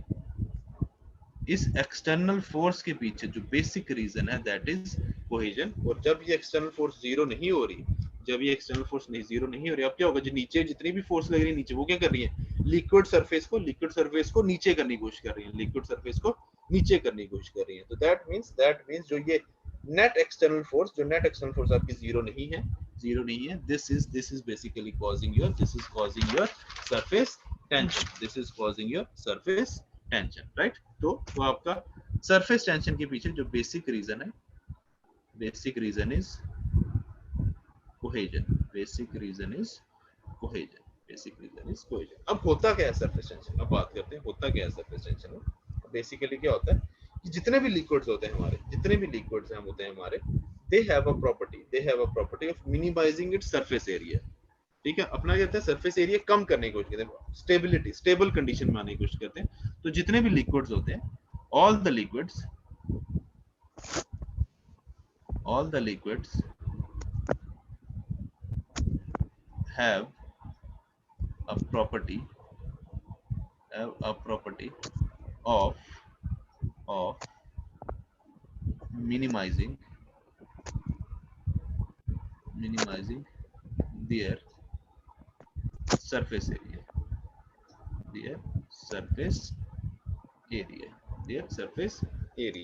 और किसी भी शेप के लिए, किसी भी बॉडी के लिए, किसी भी गिवन वॉल्यूम के लिए जो लीस्ट सरफेस एरिया मिलता है, याद रखना, किसी भी वॉल्यूम के लिए, किसी भी गिवन वॉल्यूम के लिए जो लीस्ट सरफेस एरिया होता है, that is the surface area of a sphere. Let's suppose आपको कोई भी गिवन वॉल्यूम दी गई है 10 मीटर क्यूब, ये कहता है कि उसमें से ऐसी बॉडीज बनाओ जिसका सरफेस एरिया सबसे कम हो। तो अब एक आप उसमें क्यूबॉइड बना लो, क्यूब बना लो, कोन बना लो, कुछ भी बना लो, तो जो सबसे कम surface area for given volume वो मिलेगा आपको किसमें, स्फीयर में। तो बेसिकली हर एक जो लिक्विड होता है वो स्फेरिकल शेप में आने की कोशिश करता है। कभी सुबह पत्तों पे देखो ओस पड़ी होती है, वो स्फेरिकल शेप में ही होती है, वो कभी आपको किसी और शेप में नहीं। बारिश पड़ रही है, उसके जो ड्रॉपलेट्स आ रहे हैं वो भी आपके स्फेरिकल शेप में है, समझ रहे। तो बेसिकली आपके जो एयर बबल्स बनते हैं जब, वो भी स्फेरिकली बनते हैं, किसी और शेप में क्यों नहीं बनते? वो इसलिए नहीं बनते क्योंकि स्फीयर में उनको स्टेबिलिटी ज्यादा मिल रही है, सरफेस एरिया आपका मिनिमम मिल रहा है। तो इसीलिए आप वो बबल्स बनाए हैं, कभी वो फूक मारते हैं तो वो बबल्स निकलते हैं, वो सर्कुलर ही स्फेरिकली क्यों निकलते, किसी और शेप में क्यों निकलते? पानी के अंदर जो बबल्स बुलबुले निकलते हैं आपके, वो भी आपके स्फेरिकल निकलते हैं, किसी और शेप में क्यों निकलते? क्योंकि स्फेरिकल शेप में उनको स्टेबिलिटी ज्यादा मिल रही है, उनका लीस्ट सरफेस एरिया मिल रहा है। और इसके पीछे जो ड्रॉपलेट्स आपके बन रहे हैं, जो आपके स्फेरिकल एयर बबल्स बन रहे हैं, इसके पीछे जो बेसिक रीजन है that is your surface tension. ठीक है ना, ठीक है, क्लियर है चीज। जितने भी हमारे लिक्विड हैं, they have a tendency to minimize its surface area, और वो सरफेस एरिया मिनिमाइज किसके कारण करते हैं? वो करते हैं आपका किसके कारण? सरफेस टेंशन के कारण। और सरफेस टेंशन क्यों हो रही है? Because of cohesion, right. Clear है चीज, सरफेस टेंशन को हम डिनोट करते हैं, surface tension is denoted by sigma। Surface tension को हम डिनोट करते हैं, आपके सिग्मा से, and it is nothing but, surface tension is nothing but force per unit length. It is force per unit length. इसके unit क्या होंगे? What will be the units? Newton पर मीटर, एग्जैक्टली। देखो ये फोर्स लगती है along the circumference, याद रखना, ये फोर्स लगती है अलोंग द सर्कमफ्रेंस। तो यूनिट्स आगे न्यूटन पर मीटर। डायमेंशंस की बात करें, डायमेंशंस क्या होंगे इसके?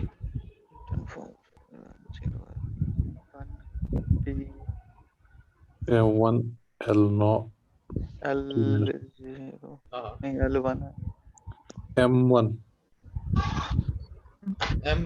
M1 बिल्कुल। L0 L1 L0 T minus 2। yeah L0 T minus 2 exactly, क्योंकि मीटर नीचे है तो न्यूटन का L और L कैंसिल आउट हो जाएगा, तो L0 हो गया।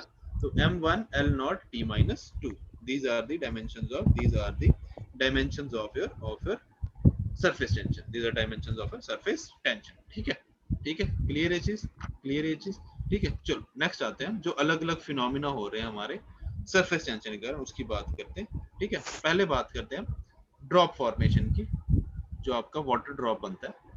फर्स्ट बात करते हैं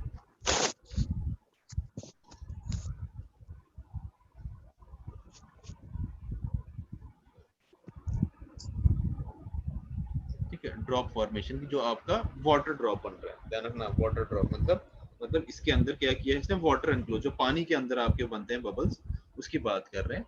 ठीक है, तो मतलब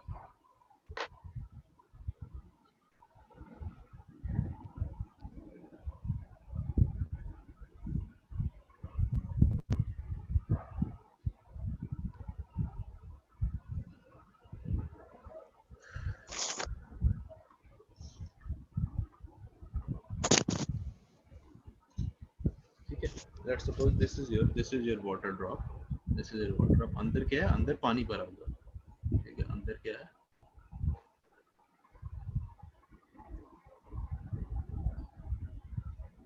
अंदर क्या भरा, पानी भरा हुआ। और इसकी जो रेडियस है, इसकी जो रेडियस है, let's suppose the radius is r, जो आपका वाटर ड्रॉप है ना, let's suppose its radius is r। ठीक है, अब देखो एक वाटर ड्रॉप में, एक ड्रॉप में क्या हुआ, लिक्विड एनक्लोज हुआ। तो दैट मींस ये लिक्विड ये अंदर एक प्रेशर एक्सर्ट करेगा, राइट। अगर आपने किसी चीज को, जैसे हमने कल वो दिन पढ़ा था कन्फाइंड एक्यूफर्स, तो कन्फाइंड में क्या था, दो इम्परमेबल लेयर्स के बीच में लिक्विड क्या था आपका, भरा हुआ था। दैट मींस वहां पे उसके अंदर जो प्रेशर था that was more than atmospheric pressure, that means ये फ्लूइड है, इसके अंदर भी let's suppose it is having an excess pressure of delta p, ठीक है। अब इसको मैंने कट किया, ये XX सेक्शन के अलाउंग, इसको मैंने कट किया XX सेक्शन के अलाउंग। ठीक है, तो अब इसकी जो सेक्शन बनेगी कुछ ऐसी बनेगी, ये ऐसे कुछ बनेगी, राइट। अंदर आ गया आपका ये इस तरफ, ये अंदर सारा आ गया फ्लूइड आपका। ठीक है, ये आ गया फ्लूइड, राइट। अब इसमें एक्सेस प्रेशर कितना था, डेल्टा पी। तो अगर मुझे प्रेशर फोर्स निकालनी हो, किसके बराबर आएगी, अगर मुझे प्रेशर फोर्स निकालनी है वो किसके बराबर होगी, delta P pressure into area.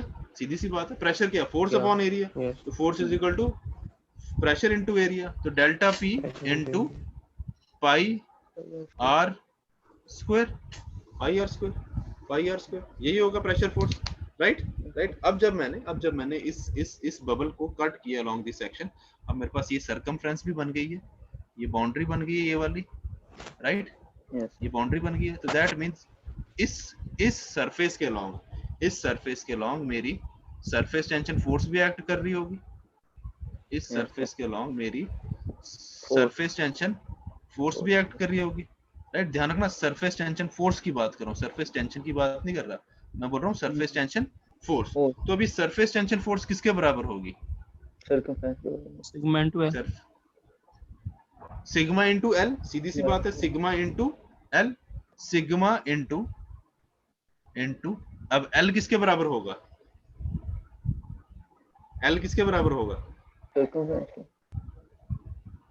2 pi are, उसका जो सरकमफ्रेंस है। मैंने क्या इसको सेंटर से कट किया ना, तो इसका किसके बराबर होगा, इसके सरकमफ्रेंस के बराबर, 2 पाई आर। तो दैट मींस इस बबल को, ध्यान से सुनना, इस बबल को जो इक्विलिब्रियम कंडीशन में जो कंडीशन रख रही है, इक्विलिब्रियम कंडीशन में जो कंडीशन है, दैट मींस जब तक आपकी सरफेस टेंशन फोर्स इस इंटरनल प्रेशर फोर्स के बराबर है, या जब तक इंटरनल प्रेशर आपका इस सरफेस टेंशन फोर्स के बराबर है, तब तक ये ड्रॉप जो होगा ये बर्स्ट नहीं करेगा, तब तक ये बबल आपका बर्स्ट नहीं करेगा। जैसे ही इंटरनल प्रेशर एक्सीड कर गया आपकी सरफेस टेंशन फोर्स से, ये बबल बर्स्ट कर जाएगा। या फिर जैसे ही आपकी सरफेस टेंशन फोर्स एक्सीड कर गई आपकी किससे, आपकी इंटरनल प्रेशर से, बबल बर्स्ट कर जाएगा। आपने देखा होगा वो बबल बनते हैं थोड़ी देर बाद, उड़ने के बाद बर्स्ट हो जाते हैं, यस सर। राइट। थोड़ी देर बाद उड़ने के बाद वो बर्स्ट हो जाते हैं। वो बेसिकली क्या होता है, आपका प्रेशर इम्बैलेंस क्रिएट हो जाता है, प्रेशर इम्बैलेंस क्रिएट हो जाता है। तो दैट मींस इसमें जो आपकी इक्विलिब्रियम कंडीशन आएगी, इसमें जो आपकी इक्विलिब्रियम कंडीशन आएगी, that will be sigma into 2 pi r is equal to delta p into pi r square, delta p into pi r square, right. यहां से ये पाई कैंसिल आउट, ये r और एक r कैंसिल आउट। तो that means your excess internal pressure is equal to 2 sigma upon two r. Sigma upon R. Your excess internal pressure is equal to 2 sigma upon r. This is the expression for your excess internal pressure in case of water bubble, in case of a drop। ठीक है। अब next बात करते हैं air bubble की। ये तो था आपका क्या, ड्रॉप फॉर्मेशन, वाटर ड्रॉप जो बना था हमारा। ठीक है। अब बात करते हैं एयर बबल की। ठीक है। अब बात करते हैं second is air.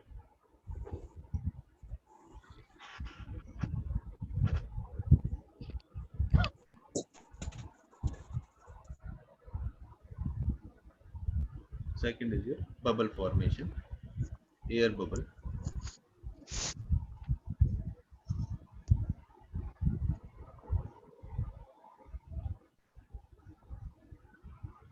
Bubble formation और एयर बबल। पिछले केस में वाटर बबल था, ये अब आपका एयर बबल है।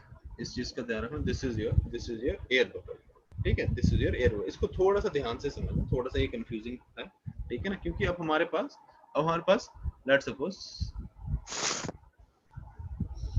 This is your air bubble. ठीक है।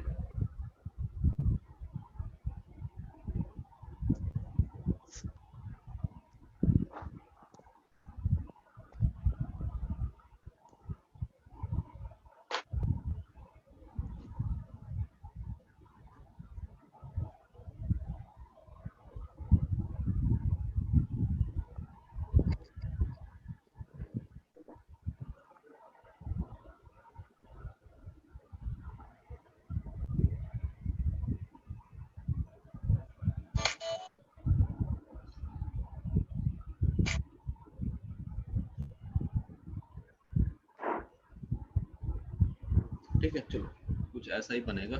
ठीक है। अब देखो, अब इसमें क्या है, एयर बबल में क्या है, बेसिकली अब आपका यहाँ पे कोई लिक्विड एनक्लोज नहीं है। ठीक है। ध्यान सुनना, अब आपका कोई लिक्विड एनक्लोज नहीं है, बल्कि अब आपका अंदर भी एयर एनक्लोज्ड है और बाहर भी एयर है। अंदर भी एयर एनक्लोज्ड है और बाहर भी क्या है, आपकी एयर है। तो दैट मींस अब आपकी दो सरफेसेस होगी जो एयर के कांटेक्ट में है। ठीक है। हम क्या कंसीडर करते हैं कि अब हमारे पास दो सरफेसेस हैं जो एयर के कांटेक्ट में है। एक आ गई आपकी इंटरनल सरफेस, तभी मैंने यहाँ पे दो सर्कल ड्रॉ किए,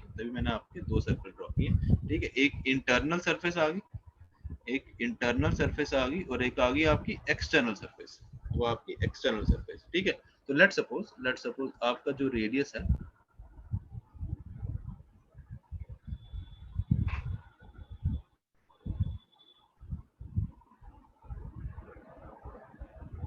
let's suppose your mean radius, ध्यान सुनना, मैं मीन रेडियस की बात कर रहा हूँ। Your mean radius is r, mean radius is r।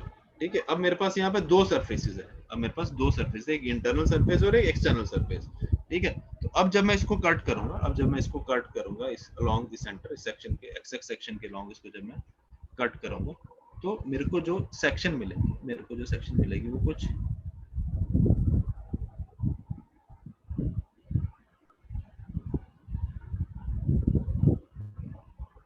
ठीक है। ये सर्कुलर समझना यार, ध्यान रखना, इसे सर्कुलर, अब बना जैसा मर्जी है, ये समझ लो ये सर्कुलर ही है।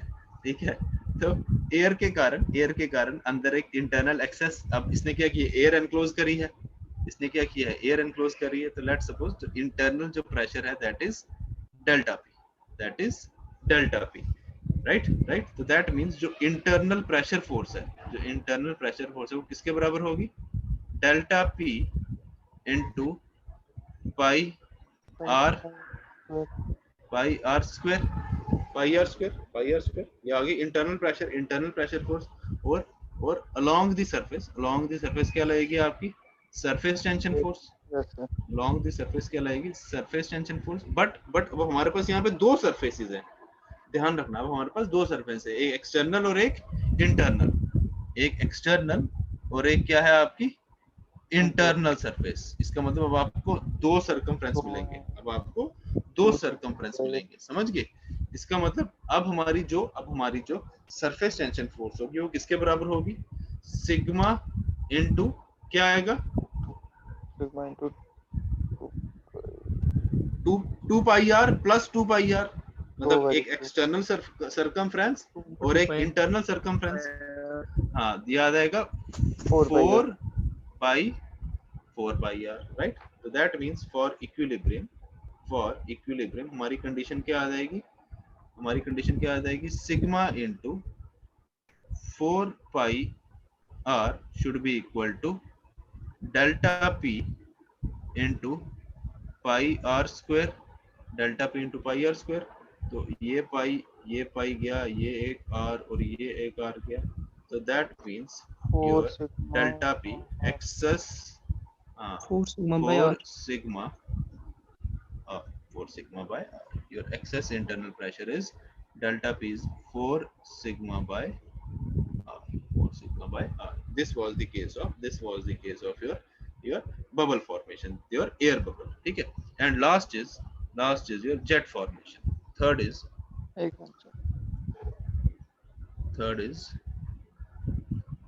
jet formation.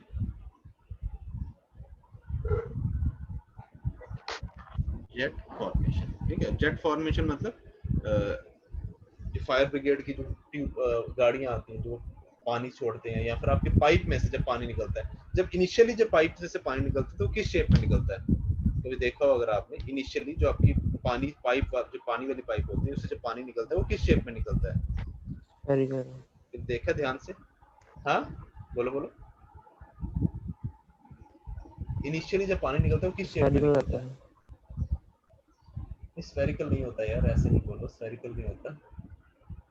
आपकी जो पाइप होती है उसकी शेप क्या होती है, अगर मैं पाइप का एक सेक्शन कट करूं, मतलब एक मैंने छोटा सा टुकड़ा ले लिया पाइप का, वो किस शेप में होगा, वो क्या होगा, वो स्फेयर होगा, क्यूब होगा, सिलेंडर होगा, क्या होगा वो।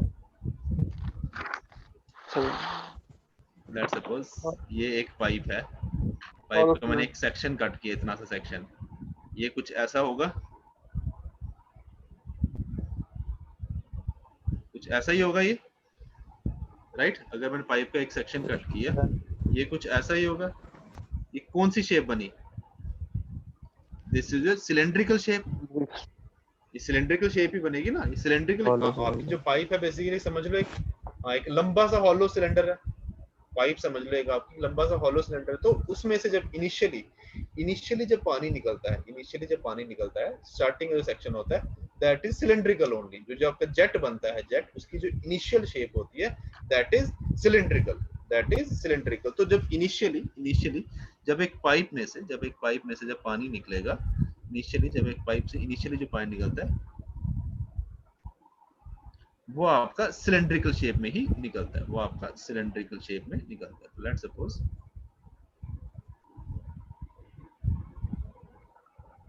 ये बना आपका, लेट्स सपोज एक इनिशियल जेट बना है,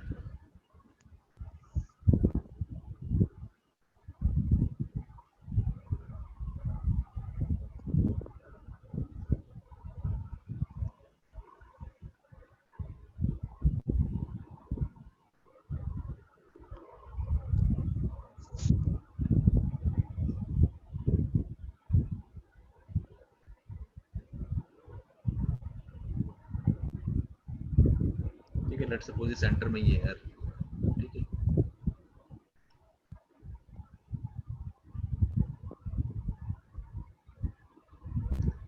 लेट्स सपोज ये एक सिलेंडर है, let's suppose this is your initial jet of radius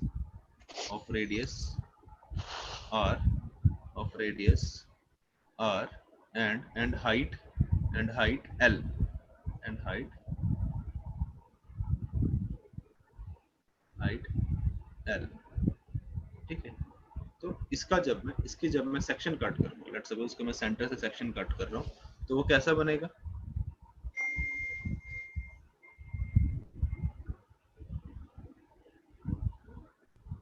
let's suppose इसका इनिशियली अगर मैंने सेक्शन कट किया तो कैसा बनेगा? वो कुछ ऐसा बनेगा।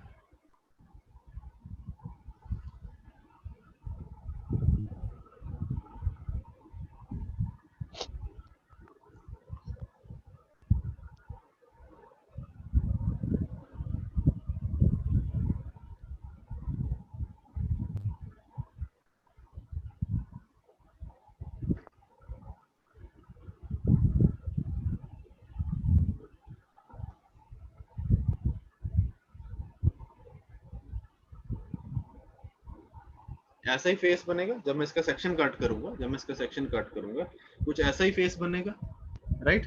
क्लियर है ये चीज? तो टॉप विड्थ किसके बराबर होगी? ये ऊपर वाली लेंथ किसके बराबर होगी? ये जो ये लेंथ होगी ये किसके बराबर? ये length radius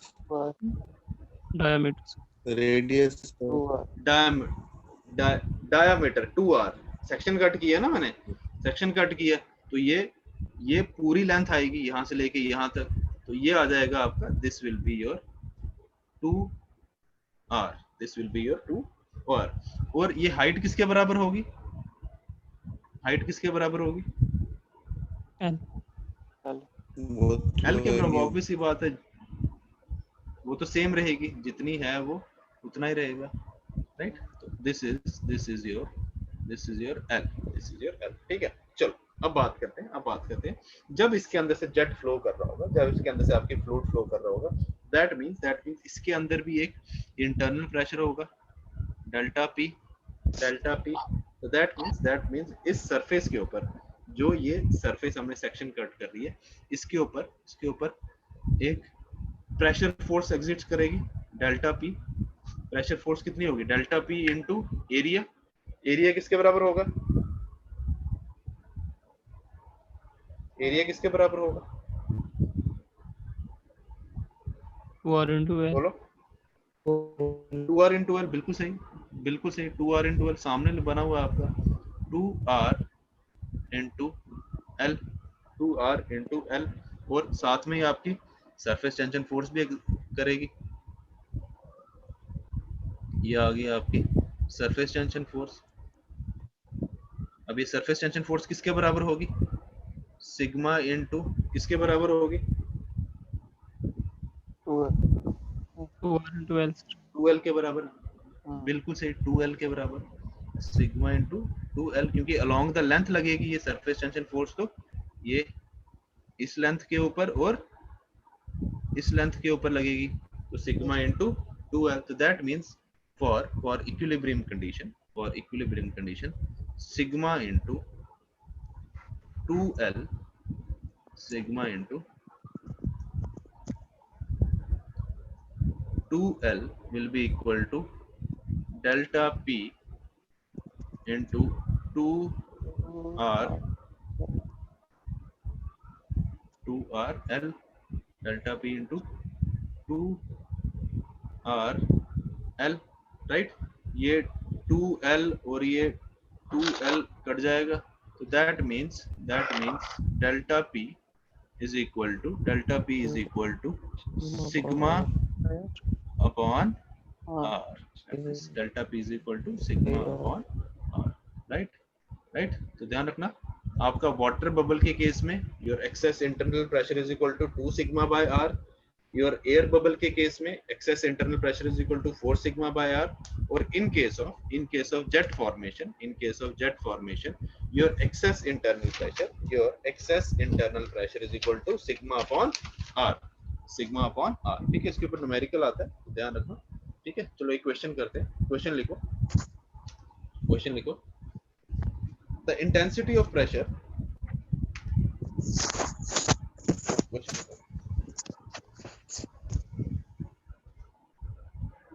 the intensity of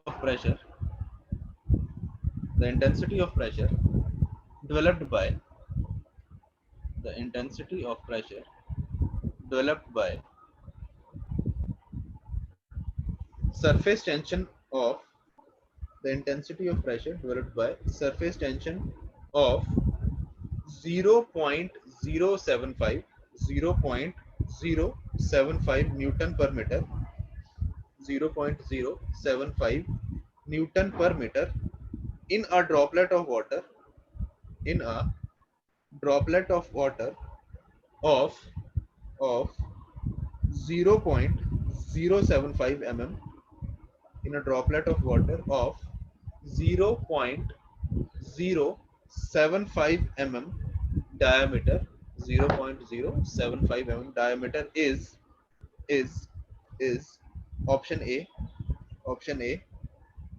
0.8 Newton per centimeter square 0.8 Newton per centimeter square. Option B 0.6 Newton per centimeter square 0.6 Newton per centimeter square.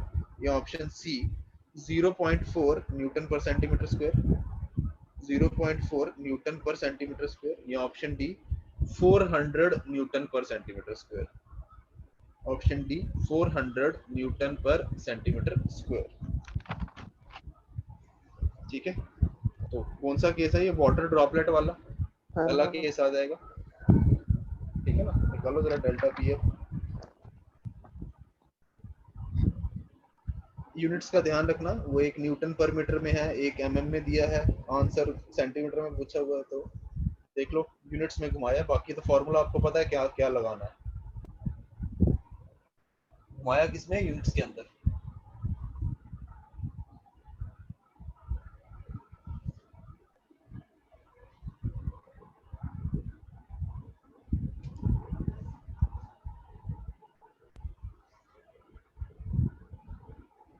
Sir तब तक थोड़ा ड्रॉप फॉर्मेशन समझा दोगे? कौन सा ड्रॉप फॉर्मेशन थोड़ा समझा दोगे? मैं थोड़ा लेट आया था। ड्रॉप? मैंने कौन सा वाला? Drop formation. वाटर ड्रॉप की एयर ड्रॉप? वाटर पहला ड्रॉप वाला। हाँ जी सर। हाँ ये क्वेश्चन कर लो, समझा देता हूँ मैं। ठीक है सर, ठीक है। ये क्वेश्चन कर लेंगे, मैं समझा देता हूँ। एंड में समझा देना सर। हाँ एंड में समझा दूँ। एक ही अभी इसके पास बस एक ही टॉपिक पढ़ना, तो कोई सर एंड में समझा देना, एंड में समझा। हाँ ठीक।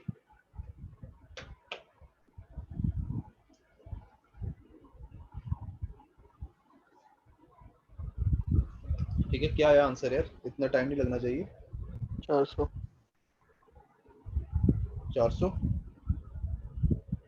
यूनिट्स देखे क्या किए? यूनिट्स चेक किया आपने?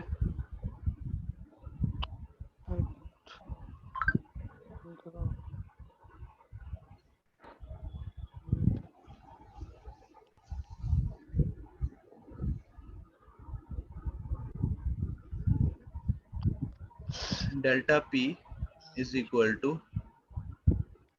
2 सिग्मा बाय R, यही आएगा आपका drop formation. Delta P is equal to 2 sigma by R, right.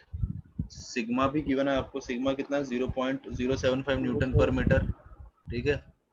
2 into 0.075, right. और R कितना गिवन है आपको? 0.075 mm, राइट। तो ये R नहीं, ये D डायमीटर गिवन है आपको, तो इसको क्या करना पड़ेगा? D/2 करना पड़ेगा, ठीक है। तो ये आ गया 0.075 divided by 2, but this is in mm, this is in mm। इसको किस में करो? इसको करो mm को करो मीटर में, mm को करो मीटर में। यहाँ तो न्यूटन पर मीटर को भी न्यूटन पर सेंटीमीटर में करो और इसको भी सेंटीमीटर में करो, या फिर पहले आंसर मीटर में निकालो बाद में सेंटीमीटर में कर लो, ठीक है। तो mm को अगर मीटर में करना है तो क्या करना पड़ेगा? डिवाइडेड बाय 1000, डिवाइडेड बाय 1000, ठीक है। 10 raised to power -3, तो ये 075, ये 0.075 कट गया, तो ये आ गया आपका 4 2 2 पर 4 Yes. इनटू मतलब ये आ गया 4000, 4000. ये आ गया 10⁻³ ऊपर चला जाएगा, पॉजिटिव हो जाएगा, पर आया क्या ये 4000 न्यूटन पर मीटर स्क्वायर, ये आया न्यूटन पर 4000 न्यूटन पर मीटर स्क्वायर। अब इस न्यूटन पर, अब ऑप्शन किस में गिवन है, न्यूटन पर सेंटीमीटर स्क्वायर में ऑप्शन गिवन है, न्यूटन पर 0.4. सेंटीमीटर, तो मीटर स्क्वायर को, हाँ मीटर स्क्वायर को सेंटीमीटर स्क्वायर में कन्वर्ट करना पड़ेगा, तो याद आएगा 4000 अपॉन मीटर स्क्वायर को सेंटीमीटर स्क्वायर में मतलब 100 into 100 डिवाइडेड बाय 10,000, ये आ गया न्यूटन पर सेंटीमीटर स्क्वायर, न्यूटन पर सेंटीमीटर स्क्वायर। तो ये 3 0 गए, 3 0 गए, आंसर आ गया आपका 0.4 न्यूटन पर सेंटीमीटर स्क्वायर, ठीक है, न्यूटन पर सेंटीमीटर स्क्वायर। ठीक है, क्लियर है चीज। देखो फॉर्मूला आप सबको पता था क्या करना है, घुमाया कहाँ पे था, यूनिट्स में। Yes. वही मैंने आपको बताया कि एफएम के अंदर इतना डिफिकल्ट नहीं आएगा। ये बेसिकली फॉर्मूला आपको पता, सब आपको पता होगा, घुमाएंगे किसमें, यूनिट्स के अंदर, यूनिट्स के अंदर। ठीक है, क्लियर है चीज। ठीक है, Yes, sir. चलो आज का लास्ट टॉपिक पढ़ लेते हैं, waiting and non waiting liquids. ठीक है, नेक्स्ट आता है आपका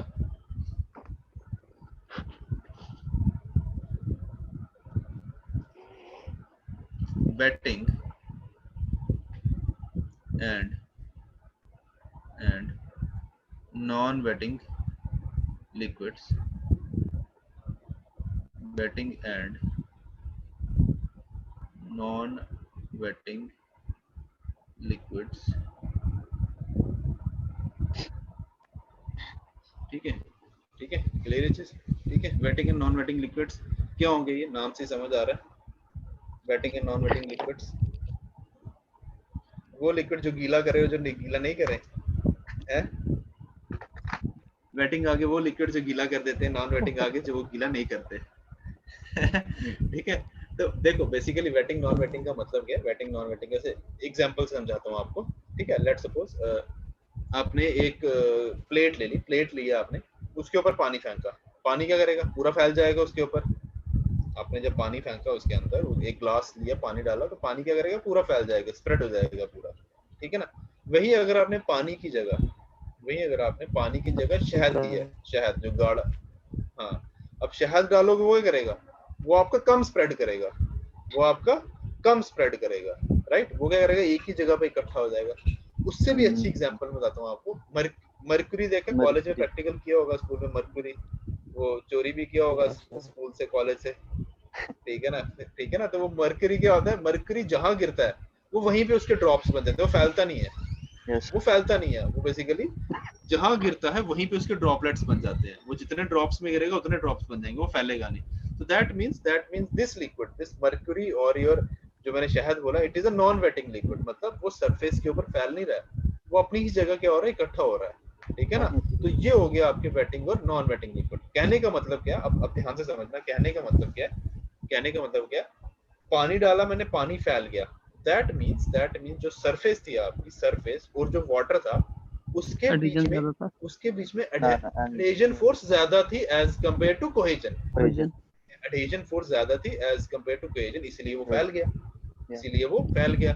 लेकिन जब मैंने मर्क्यूरी लिया, उसमें कोहेसिव फोर्स ज्यादा थी as compare to adhesion force, right. उसमें कोहेजन ज्यादा थी as compare to adhesion force, तो दैट मींस वो फैला नहीं, वो आपस में चिपका रहा।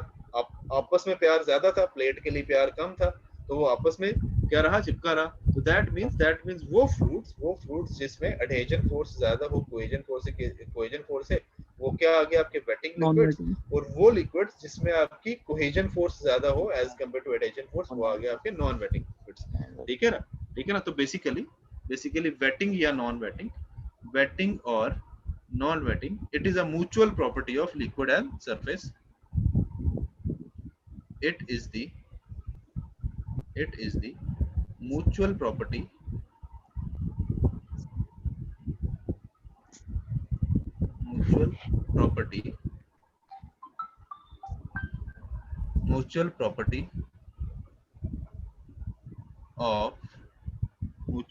of liquid and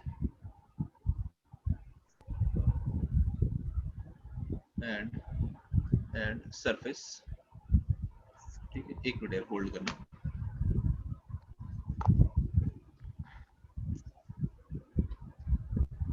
hello hello sir, एक हेलो, बस ठीक ठाक सुनाओ।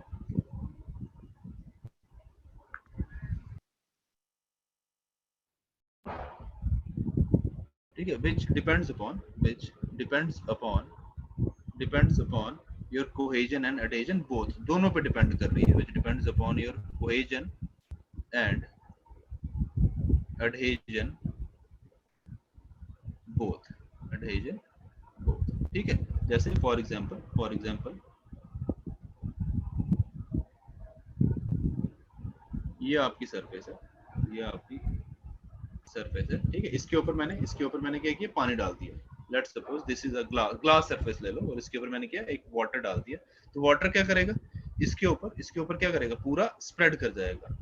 ये कुछ इस तरीके से क्या करेगा, ये स्प्रेड कर जाएगा। Let's suppose this is your water, और ये क्या थी, आपकी सरफेस थी। This was your surface.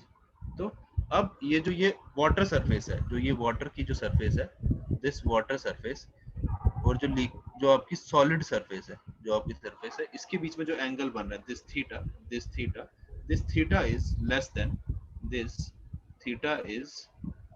Then 90 degree. This theta is less than 90 degree. So that means if adhesion is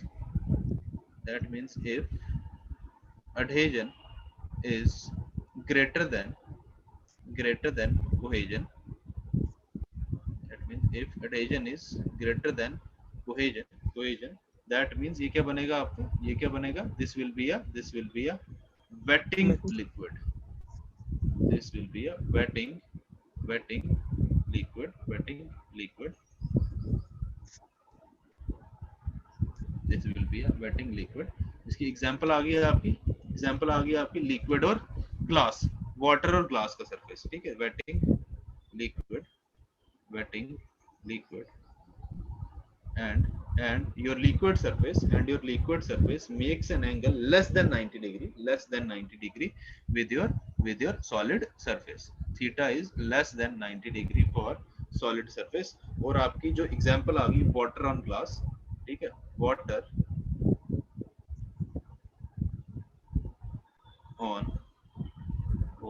on glass, अगर हम शीशे के ऊपर पानी फेंके, वाटर ऑन ग्लास, इस केस में जो आपका थीटा होता है, that is approximately equal to 0 degree. इसमें ऑलमोस्ट 0 डिग्री का एंगल बनता है।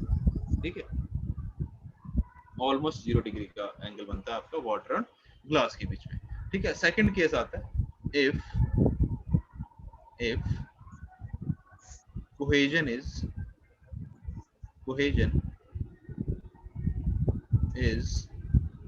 greater than adhesion,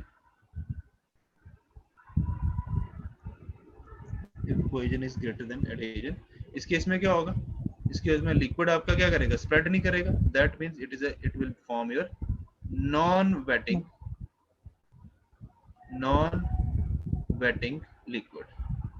It will form your non-wetting liquid.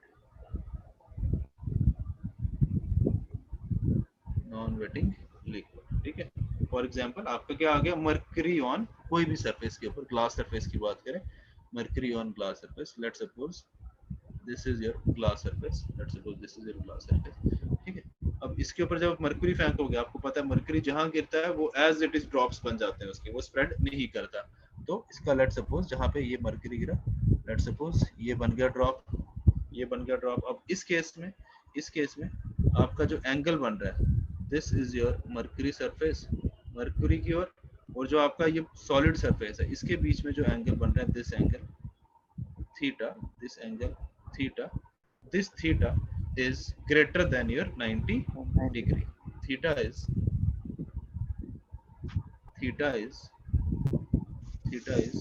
greater than pi by 2. Theta is greater than pi by 2. Theta is greater than pi by 2. Right? Clear है चीज? और mercury और glass के लिए for mercury on